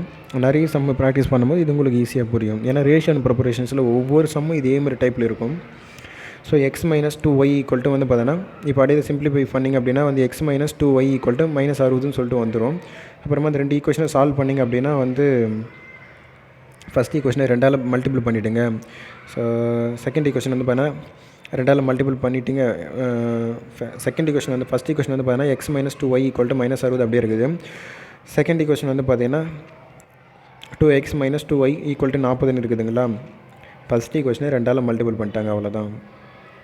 இப்போ அப்படியே சிம்பிள் மட்டும் சேஞ்ச் பண்ணிக்கோங்க. அப்படியே கேன்சல் பண்ணிங்க அப்படின்னா வந்து 2y கேன்சலேஷன் ஆகிடும். இப்போ இதை ஆட் பண்ணிங்க அப்படின்னா minus x is equal to வந்து பார்த்தீங்கன்னா இந்த பக்கம் மைனஸ் 100ன்னு வந்துடுமா. இந்த மைனஸ் கேன்சலேஷன் ஆகிட்டு எக்ஸ் இஸ் ஈக்குவல் டு 100ன்னு வந்துடும். ஸோ எக்ஸோட வேல்யூ எடுத்துகிட்டு போயிட்டு x minus y equal to 20ன்னு இருக்குல்லையே, அங்கே சப்ஸ்டிட் பண்ணிங்கன்னா ஒய் ஈக்குவல் டு 80ன்னு சொல்லிட்டு வந்துடும். மாலாவிடமும் லத்தாவிடமும் வளையல்கள் உள்ளன. நீ எனக்கு 4 வளையல்களை தந்தால் என்னிடம் உள்ள வளையல்களின் எண்ணிக்கை உன்னிடம் உள்ளதை போல 3 மடங்கு என மாலா லத்தாவிடம் கூறினாள். நீ எனக்கு 36 வளையல்களை தந்தால் என்னிடம் உள்ள வளையல்களின் எண்ணிக்கை உன்னிடம் உள்ளதை போல 3 மடங்காகும் என லத்தா மாலாவுக்கு பதிலளித்தார். எனில் இருவரிடமும் சேர்த்து மொத்தம் உள்ள வளையல்களின் எண்ணிக்கை எவ்வளவு? ஸோ யார்கிட்ட சொல்கிறாங்கன்றது மட்டும் கொஞ்சம் ஞாபகம் வச்சுக்கோங்க. நாம் வந்து பார்த்தோன்னா மாலான்றது எம்மில் குறிப்பிடுவோம், லத்தான்றது எல்லில் குறிப்பிடுவோம். ஃபஸ்ட்டு ஒருத்தர் சொல்கிறாங்க இல்லையா ஒரு ஸ்டேட்மெண்ட்டு, அதை ஒரு ஈக்குவேஷனாக மாற்றிக்கிறோம். செகண்ட் ஒருத்தர் சொல்கிறது ஒரு ஈக்குவேஷனாக மாற்றிக்கிறோம். அதுக்கப்புறம் நம்ம ஈஸியாக சால்வ் பண்ணிடலாம். ஸோ மாலா வந்து பார்த்தோன்னா லத்தா கிட்டேருந்து ஒரு 4 வளையல்கள் வாங்குகிறாங்க அப்படின்னா அவங்களுடைய லத்தா கிட்ட இருக்கிறத விட 3 மடங்கு யார்கிட்ட இருக்குமா, மாலா கிட்டே இருக்கும். அந்த 3 தூக்கி எடுத்தாந்து இங்கே எம்முக்கு பக்கத்தில் எழுதிடக்கூடாது. எம்முக்கான வேல்யூன்றது தான் இங்கே 3. புரியுதுங்களா? இப்போ நான் உங்களுக்கு கொஸ்டின் படிக்கிறேன் பாருங்கள். 3 மடங்கு, அதாவது என்னிடம் உள்ள வளையல்களின் எண்ணிக்கை, நீ எனக்கு 4 வளையல்கள் தந்தால் என்னிடம் உள்ள வளையல்களின் எண்ணிக்கையை உன்னிடம் உள்ளதை போல் 3 மடங்கு. உன்னிடம் உள்ளதை போல் 3 மடங்குன்னா மாலா வந்து லத்தா கிட்ட சொல்கிறான். அப்போ மாலா கிட்ட இருந்து மாலாவோட வளையல்களோட எண்ணிக்கை வந்து பார்த்தோன்னா இப்போ லத்தாவோட வளையல்களோடைய 3 மடங்கு அப்படின்ட்டாங்க. புரியுதுங்களா? அப்போது லத்தாவுக்கு தானே நம்ம 3ஆல் இப்போ இங்கே மல்டிபிள் பண்ணணும். ஆனால் அந்த வேல்யூன்றது யாருக்கு ஈக்குவல் அப்படின்றோம், நம்ம மாலாவுக்கு ஈக்குவல் அப்படின்ட்டோம். ஸோ எம் ப்ளஸ் 4 மாலா கிட்ட ஒரு 4 வளையல்கள் தந்தால் லத்தா கிட்ட இருக்கக்கூடிய அந்த வளையல்களுடைய எண்ணிக்கையின் போல் 3 மடங்கு. இப்போ மாலா கிட்ட 4 வளையல் வந்துச்சுன்னா லத்தா கிட்ட 4 வளையல்ன்றது குறைஞ்சிடுமா? அப்போ லத்தாவுடைய வளையல்களுடைய 3 மடங்கை போல தான் மாலாவினுடைய வளையல்கள் இருக்குது. ஈக்குவேஷன் கரெக்டாக ஃபார்ம் பண்ணிட்டோம். இப்போ செகண்ட் ஈக்குவேஷன் வந்து பார்த்தோன்னா நீ எனக்கு 36 வளையல்கள் தந்தால் என்னிடம் உள்ள வளையல்களின் எண்ணிக்கை உன்னிடம் உள்ளதை போல் 3 மடங்கு ஆகும் அப்படின்னு லத்தா சொல்கிறாங்க. இப்போ லத்தா கிட்ட 36 வளையல் தந்தால் மாலா கிட்ட இருக்கக்கூடிய அந்த வளையல்கள் எண்ணிக்கை போல் 3 மடங்கு அப்படின்ட்டாங்க. கரெக்டுங்களா? கொஸ்டின் ஒரு 1க்கு 2 முறை வாசித்து பார்த்தீங்கன்னா கரெக்டாக இங்கே ஈக்குவல் மேட்ச் ஆகும். ஸோ இப்போ எல் ப்ளஸ் 36 அப்படின்னா மாலா கிட்டேருந்து ஒரு 36 வளையல்கள் குறைஞ்சிடும். இப்போ ரெண்டுத்துக்கு இப்போ நம்ம என்ன பண்ணுவோங்க, சால்வ் பண்ணிவிடுமா. 2 பக்கம் வந்து நம்பர்ஸ் ஒரு பக்கம் கொண்டு போயிடுங்க. எல் வந்து பார்த்தீங்கன்னா ஒரு பக்கமாக கொண்டு வந்துடுங்க. ஸோ இப்போ ஃபஸ்ட் ஈக்குவேஷன் வந்து பார்த்தீங்கன்னா m is equal to 3L minus 16ன்னு வந்துடும். செகண்ட் ஈக்குவேஷன் வந்து பார்த்தீங்கன்னா வந்து l plus 36 equal to 3 into அந்த எம்முக்கு பதில் இந்த 3L மைனஸ் 16 எதுவுமே சப்ஸ்டிட் பண்ணுங்கள். சப்ஸ்டிட் பண்ணிங்க அப்படின்னா ஸோ இங்கே எல் ஈக்குவல் டு 24 வந்துடும். மறுபடியும் அந்த எல் எடுத்துகிட்டு வந்து இந்த எம் ஈக்குவல் டு 3L அங்கே சப்ஸ்டிட் பண்ணிங்க அப்படின்னா நமக்கு எம் கண்டுபிடிச்சிடும். ஸோ எம் கண்டுபிடிச்சிடும். மொத்தமாக வந்து பார்த்தீங்கன்னா எவ்வளோ வளையல் இருக்குன்னு கேட்டிருக்காங்களா. அப்போ 56 + ஒரு 24 ஆட் பண்ணிங்கன்னா மொத்தம் 80 வளையல்கள் இருக்கும். இங்கே ஒரு எக்ஸாம்பிள் பார்த்தீங்கன்னா, இப்போது எக்ஸ் இஸ் ஈக்குவல் டு எக்ஸோட வேல்யூ வந்து பார்த்தோன்னா ஒய்யின் 3 மடங்கு அப்படின்னு சொல்லியிருந்தாங்கன்னா, இப்போ எக்ஸ் ஈக்குவல் டு 3ன்னு சொல்லிட்டு எடுப்போம். ஒய்க்கு வந்து பார்த்திங்கன்னா 1 வேல்யூ. எக்ஸுக்கு இப்போ வந்து பார்த்திங்கன்னா 1ன்னுலாம் சொல்லி எடுக்கக்கூடாது. எக்ஸுக்கு ஆப்போசிட்டில் இருக்க தான் வேல்யூ. ரேஷியோ அண்ட் ப்ரொபோர்ஷன் நீங்கள் படிக்கும்போது இதெல்லாம் நிறைய உங்களுக்கு புரியும். ஸோ பியின் ஒவ்வொரு அடுத்த ஒரு சம்மு, பியின் ஒவ்வொரு 3 துப்பாக்கி சுடுதலுக்கும் ஏ வந்து 5 தடவை சுடுகிறார். ஆனால் ஏ வந்து ஒவ்வொரு 3 தடவைக்கும் 1 தடவை மட்டுமே பறவை கொள்கிறார். மற்றும் பி தனது ஒவ்வொரு 2 சுடுதலுக்கும் 1 தடவை மட்டுமே பறவை கொள்கிறார். பி 27 தடவைகள் தவறி இருக்கும் பட்சத்தில் ஏ எத்தனை பறவைகளை சுட்டிருப்பார்? ஸோ எங்கள் கொஸ்டினுக்கு வந்துடுவோம். ஏ வந்து பார்த்தோன்னா அப்போது மொத்தமாக எவ்வளோ எண்ணிக்கையில் சுடுறாங்க அப்படின்றது இங்கே தேவைப்படுது. பி வந்து பார்த்தோன்னா ஒரு 3 சுடுதலும், ஏ வந்து பார்த்தோன்னா ஒரு 5 தடவை சுடுறாரு. அப்போ மொத்தமாக சேர்த்து 8 தடவை வந்து பார்த்தோன்னா சுடுறாங்க. ஸோ அந்த எல்சிஎம் எடுத்த மாதிரி நாங்கள் கீழே 8 போட்டுக்கிறேன். அப்போ 8ல் ஏ வந்து பார்த்தோன்னா 5 தடவை சுடுறாரு, பி வந்து பார்த்தோன்னா 8ல் 3 தடவை சுடுறாரு. அப்படி சுடும் பொழுது பார்த்தோன்னா 3 சுடுதலுக்கு வந்து பார்த்தோன்னா ஏ வந்து ஒரு பறவை வந்து பார்த்தோன்னா கொன்னுடுறாரு. அதேமாதிரி பி வந்து பார்த்திங்கன்னா 2 சுடுதலுக்கு ஒரு முறை வந்து பார்த்தோன்னா பறவையை கொன்னுடுறாரு. அப்படியே இன்ட்டு அப்படியே எழுதிக்கிறீங்களா அந்த வேல்யூ 5x/8 டிவைடட் பை வந்து 3x/8 அப்படியே அதுக்கு நேரில் எழுதிக்கிங்க. இது அப்படியே வந்து மல்டிபிள் பண்ணிங்கன்னா 5x/24 3x/16ன்னு வந்துடும். இப்போ வந்து பார்த்தோம்னா 3x/16 ஈக்குவல் டு அதனோட வேல்யூ நம்ம கொடுத்துட்டான். பிக்கு 27 தடவை வந்து பார்த்தோன்னா தவறி இருக்கும் பட்சத்தில் அப்படின்ட்டான். அப்போது எக்ஸ் இஸ் ஈக்குவல் டு வந்து பார்த்தோம்னா 144ன்னு சொல்லி நம்ம கண்டுபிடிச்சாச்சு. இப்போ ஏ வந்து பார்த்தோன்னா அதுக்கு வேல்யூ கேட்குறாங்க இல்லையா, ஏ எத்தனை பறவைகளை சுட்டிருப்பார் அப்படின்னா ஏ ஈக்குவல் டு அவர் சுட்ட பறவைகள்லாம் வந்து 5x/24 இன்ட்டு எக்ஸோட வேல்யூ 144 அப்படியே கேன்சல் பண்ணிங்கன்னா ஏ ஈக்குவல் டு 30ன்னு சொல்லிட்டு வந்துடும். அன்னாச்சி பழம் ஒவ்வொன்றும் ரூபாய் 7ஆகவும் தர்பூசணி ஒவ்வொன்றும் ரூபாய் 5ஆகவும் உள்ளன. எக்ஸ் என்பவர் இப்பழங்களில் ரூபாய் 38 செலவிடுகிறார் எனில் அவர் வாங்கிய அன்னாச்சி பழங்கள் எத்தனை? ஸோ இப்போ பார்த்தீங்கன்னா 7 ரூபாய் இன்ட்டு அன்னாச்சி பழம் எக்ஸ்ன்னு வச்சுக்கிறேன், 5 ரூபாய் இன்ட்டு தர்பூசணி பழம் ஒய்ன்னு சொல்லி வச்சுக்கிறேன். இங்கே அன்னாச்சின்றது எக்ஸ், தர்பூசணின்றது ஒய் ஈக்குவல் டு மொத்தமாக சேர்த்து 38 ரூபா. நம்ம கொஸ்டின் என்ன கேட்குறாங்கன்னா அன்னாச்சி பழங்கள் எத்தனை அப்படின்னு தான் கேட்குறாங்க. ஸோ எக்ஸு மட்டும் எத்தனை அப்படின்ற மாதிரி கேட்குறாங்க. எனக்கு எக்ஸு வேணும் அப்படின்னா நான் என்ன பண்ணுறேன், இந்த ஒய்யை மட்டும் இந்த பக்கம் வச்சுக்கிறேன். ஸோ எக்ஸ் அந்த பக்கமாக கொண்டு போகிறேன், 7x அந்த பக்கம் போயிடுச்சு, டிவைடடில் இங்கே 5 அமிச்சிட்டேன். இப்போ நான் ஒய்க்கு வந்து பார்த்தோம்னா வந்து ஏன்னா இப்போது அன்னாச்சி பழங்களின் எண்ணிக்கைன்னு தானே கேட்குறாங்க. எக்ஸ் தானே இங்கே அன்னாச்சி பழம், அந்த அன்னாச்சி பழங்களோட எண்ணிக்கை தானே இங்கே ஆப்ஷனில் இருக்குது. 2 அன்னாச்சி பழமா இல்லை 3 அன்னாச்சி பழமா 4 அன்னாச்சி பழமான்னு கேட்குறாங்க. இப்போ எக்ஸுக்கு வந்து பார்த்தீங்கன்னா இப்போ நான் 4 அன்னாச்சி பழங்கள் அப்படின்னு சொல்லி நான் கொடுக்குறேன்னு வச்சுப்போமே. கொடுத்தேன் அப்படின்னா இதை நான் சால்வ் பண்ணேன் அப்படின்னா எனக்கு y = 2ன்னு வந்துடும். y = 2ன்னு வந்துச்சுன்னா இப்போ நான் இங்கே சப்ஸ்டிட் பண்ணி பார்க்குறேன். 7 இன்ட்டு ஒரு 4 28 ப்ளஸ் ஒரு 5 இன்ட்டு ஒரு 2 10 பெருக்குனிங்கன்னா ஆட் பண்ணிங்க அப்படின்னா எனக்கு 38ன்னு வந்துடும். அப்போ இது வந்து நம்ம ஆப்ஷனில் இருக்கிற பேஸ் பண்ணி தான் நம்ம கொஞ்சம் எலிமினேஷன் பண்ணுற மாதிரி இருக்கும். ஸோ எக்ஸ் = 4ன்னு கொடுங்க. அன்னாச்சி பழங்களோட எண்ணிக்கை நமக்கு தெரிஞ்சிச்சு அப்படின்னா தர்பூசணி பழத்தோட வேல்யூ நம்ம கண்டுபிடிச்சிடும். அப்புறமா ரெண்டுத்தையுமே ஆட் பண்ணி பார்த்தீங்கன்னா நமக்கு ஈக்குவேஷன் வந்து ஈக்குவல் ஆகணும் அப்படின்னும் போது கரெக்டாக இருந்தது அப்படின்னா ஸோ நம்ம கெஸ் பண்ணது கரெக்டு தான். ஒரு வகுப்பில் உள்ள மாணவர்கள் ரூபாய் 4624 முதலமைச்சரின் மாநில நிவாரண நிதியாக செலுத்தினார். ஒவ்வொரு மாணவரும் தனது பங்காக தனது வகுப்பில் உள்ள மாணவர்களின் எண்ணிக்கைக்கு சமமான தொகையை கொடுத்தனர் எனில் வகுப்பில் உள்ள மாணவர்களின் எத்தனை பேர்? ஸோ வந்து பார்த்தோன்னா ஒரு நிவாரண நிதியாக ஒரு 4624 ரூபாய் வந்து வாங்கியிருக்காங்க. ஒரு வகுப்பில் மொத்த மாணவர்கள் இருக்காங்க. இப்போ ஒரு 40 பேர் இருக்காங்கன்னு வச்சுப்போமே, அந்த 40 பேருமே 40 ரூபாய் கொடுக்குறாங்க. அதாவது 40 பேருமே ஒவ்வொருத்தரும் 40 ரூபாய் அப்படின்ற மாதிரி 40 இன்ட்டு ஒரு 40 ரூபாய் கொடுக்குறாங்கன்னு வச்சுப்போமே, ஒரு எக்ஸாம்பிளுக்கு சொன்னேன். அப்போ அதேமாரி எக்ஸ் மாணவர்கள் எக்ஸ் ரூபா அப்படின்ற மாரி கொடுக்குறாங்கன்னா அப்போ 4624ன்றது வந்துடுச்சு எனக்கு. அது ரெண்டுத்தையும் பெருக்கினீங்கன்னா நமக்கு எக்ஸ் ஸ்கொயராக மாறிடும். அதுக்கு ரூட் எடுத்திங்க அப்படின்னா 68ன்னு சொல்லிட்டு வந்துடும். அவ்வளோதான். எக்ஸ் மாணவர்கள் எக்ஸ் ரூபா, அவ்வளோதான். மோகன் என்பவர் வந்து ஒவ்வொரு சரியான பதிலுக்கும் 3 மதிப்பெண்களை பெறுகிறார். தவறான பதிலுக்கு 2 மதிப்பெண்களை இழக்கிறார். அவர் 30 வினாக்களுக்கு விடையளித்து 40 மதிப்பெண்களை பெற்றார் எனில் சரியாக பதிலளித்த வினாக்களின் எண்ணிக்கை. ஸோ ரைட் ஆப்ஷன் கரெக்டான ஆன்சர் அப்படின்னா 3xன்னு வைங்க. தவறான ஆன்சர் அப்படின்னா -2x. மொத்தம் எத்தனை 30 வினாக்கள். ஸோ நமக்கு தேவை மதிப்பெண்கள் தானே. அப்போ 3x -2 x = 40. ஸோ சரியான விடை அப்படின்னா வந்து பார்த்திங்கன்னா எக்ஸு, தவறான விடை அப்படின்னும் பொழுது 30 மைனஸ் எக்ஸு, 30லேருந்து வந்து பார்த்திங்கன்னா கழிச்சிடுறாங்க. ஸோ ஆக்சுவலி வந்து சரியான விடைனா எக்ஸு. அப்போ மொத்த வினாவிலிருந்து நம்ம தப்பாக ஆன்சர் பண்ண கொஸ்டினை கழிச்சிட்டோம் அப்படின்னா நமக்கு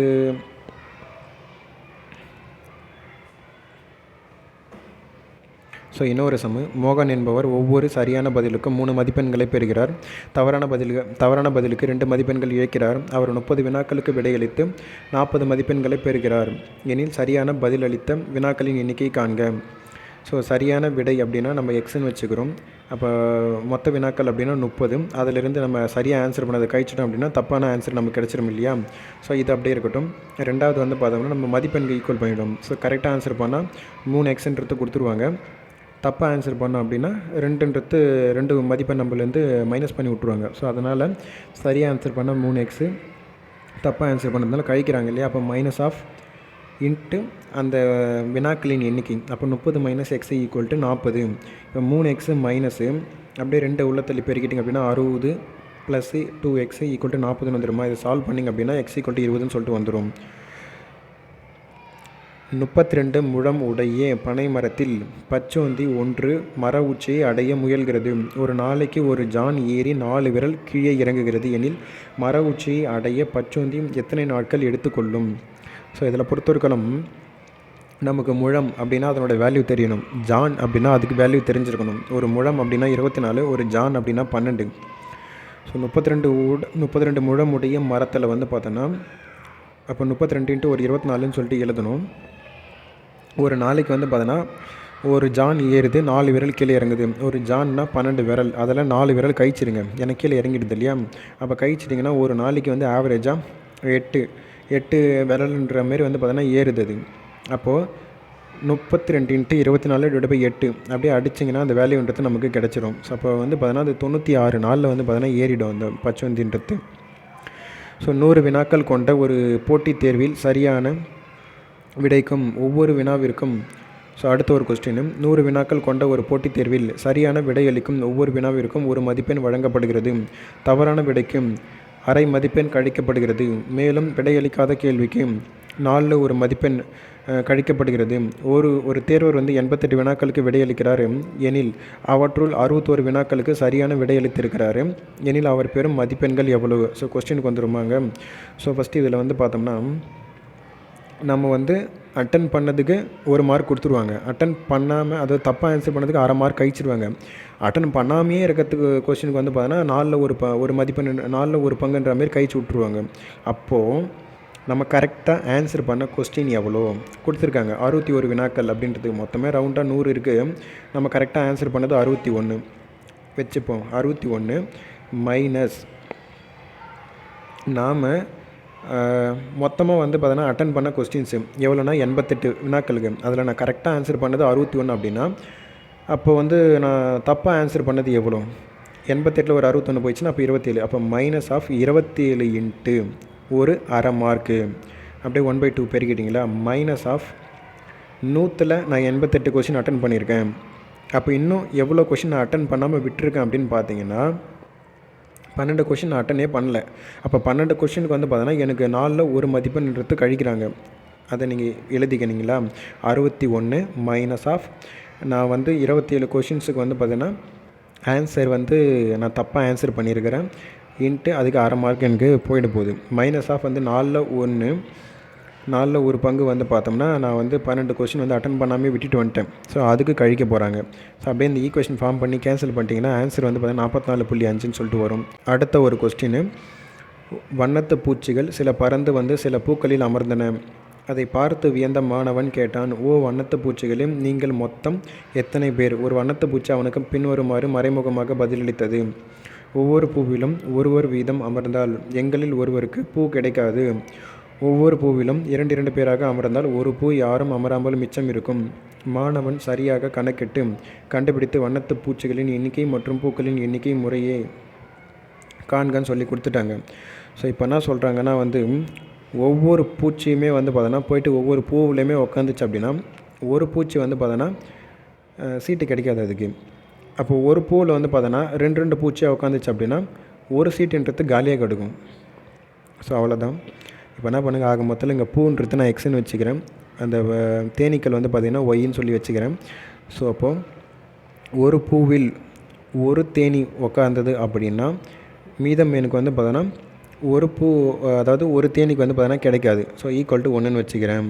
ஸோ அதுக்கப்புறமா வந்து பார்த்தோன்னா ஒரு தேனி வந்து இப்போ, அதாவது ஒவ்வொரு பூவிலும் வந்து பார்த்தோன்னா ஒரு பூ இருக்குது, மைனஸ் ஒவ்வொரு பூவிலும் ஒரு, அதாவது ஒய்ன்றது தேனி, மைனஸ் வந்து பார்த்தோன்னா ஒவ்வொரு பூவிலும் 2 தேனீகள் வந்து பார்த்தோன்னா, அப்போ 2 தேனி ஒரு பூவில் அமருது அப்படின்னா, ஸோ அதை 2 தேனி ஒரு பூவில் அமருது, அதான் x/2ன்னு சொல்லிட்டு வச்சுக்கிறேன். ஈக்குவல் டு வந்து பார்த்திங்கன்னா ஒரு பூ வந்து பார்த்தோன்னா மீதம் இருக்கும், அப்போ ஈக்குவல் டு 1. ஸோ இப்போ இந்த 2 ஈக்குவேஷன் கண்டுபிடிச்சிட்டோமா. இப்போ என்ன பண்ணுங்கள், அது ஒய் ஈக்குவல் டு அந்த x/2 அந்த பக்கம் கொண்டு போயிடுங்க. ஒய் ஈக்குவல் டு 1 + x/2ன்னு மாறிடுமா, அதை கிராஸ் மல்டிபிள்லாம் பண்ணி வச்சுக்கோங்க. அப்படி இல்லாட்டியும் பரவாயில்ல, அப்படியே டேரெக்டாக தூக்கிட்டு போயிட்டு x - y ஈக்குவல் டு 1ன்னு இருக்குது இல்லையா, அங்கே ஒய்ன்ற வேல்யூ எதுவுமே சப்ஸ்டியூட் பண்ணிவிடுங்க. சப்ஸ்டியூட் பண்ணிவிட்டுங்க, x - 1 minus of x/2 equal to 1ன்னு வந்துடும். ஸோ இதை நீங்கள் சிம்பிளிஃபை பண்ணிங்க அப்படின்னா x/2 ஈக்குவல் டு 2ன்னு வந்துடும். ஸோ இதை அப்படியே சால்வ் பண்ணிங்கன்னா x ஈக்குவல் டு 4ன்னு வந்துடும். x ஈக்குவல் டு 4 அப்படின்னா y ஈக்குவல் டு வந்து பார்த்தீங்கன்னா ஃபஸ்ட் ஈக்குவேஷனை சப்ஸ்டியூட் பண்ணிங்கன்னா ஒய்யோட வேல்யூ 3ன்னு சொல்லி வந்துடும். ஸோ அவ்வளோதான், நம்ம வந்து பார்த்திங்கன்னா நம்பர் சிஸ்டத்தில் இருக்கக்கூடிய எல்லா சம்முமே பார்த்து முடிச்சிட்டோம். ஸோ கொஞ்சம் வேகமாக தான் சொல்லியிருப்பேன், கொஞ்சம் புரிஞ்ச மாதிரி இருக்கும், கொஞ்சம் புரியாத மாதிரி இருக்கும். ஸோ என்னால் வந்து பார்த்திங்கன்னா அதிகமாக சம் இருக்குது. ஸோ அவ்வளோ சம்மு வந்து பார்த்திங்கன்னா கொஞ்சம் ஒரு 1 ஹவரில் சொல்லி முடிக்கணும் அப்படின்னா கொஞ்சம் கஷ்டமாக தான் இருக்கும். ஸோ என்னால் முடிஞ்ச அளவுக்கு உங்களுக்கு நான் ரீட் பண்ணி கொடுத்துட்டேன். ஸோ நீங்கள் 1 or 2 டைம்ஸ் கொஷினை ரீட் பண்ணுங்கள், நம்ம கொடுத்துருக்கிறத நீங்கள் அப்படியே பாருங்கள், மேக்ஸிமம் உங்களுக்கே புரியும். ஸோ வேறு ஒரு டாப்பிக்கில் நம்ம பார்க்கலாம்.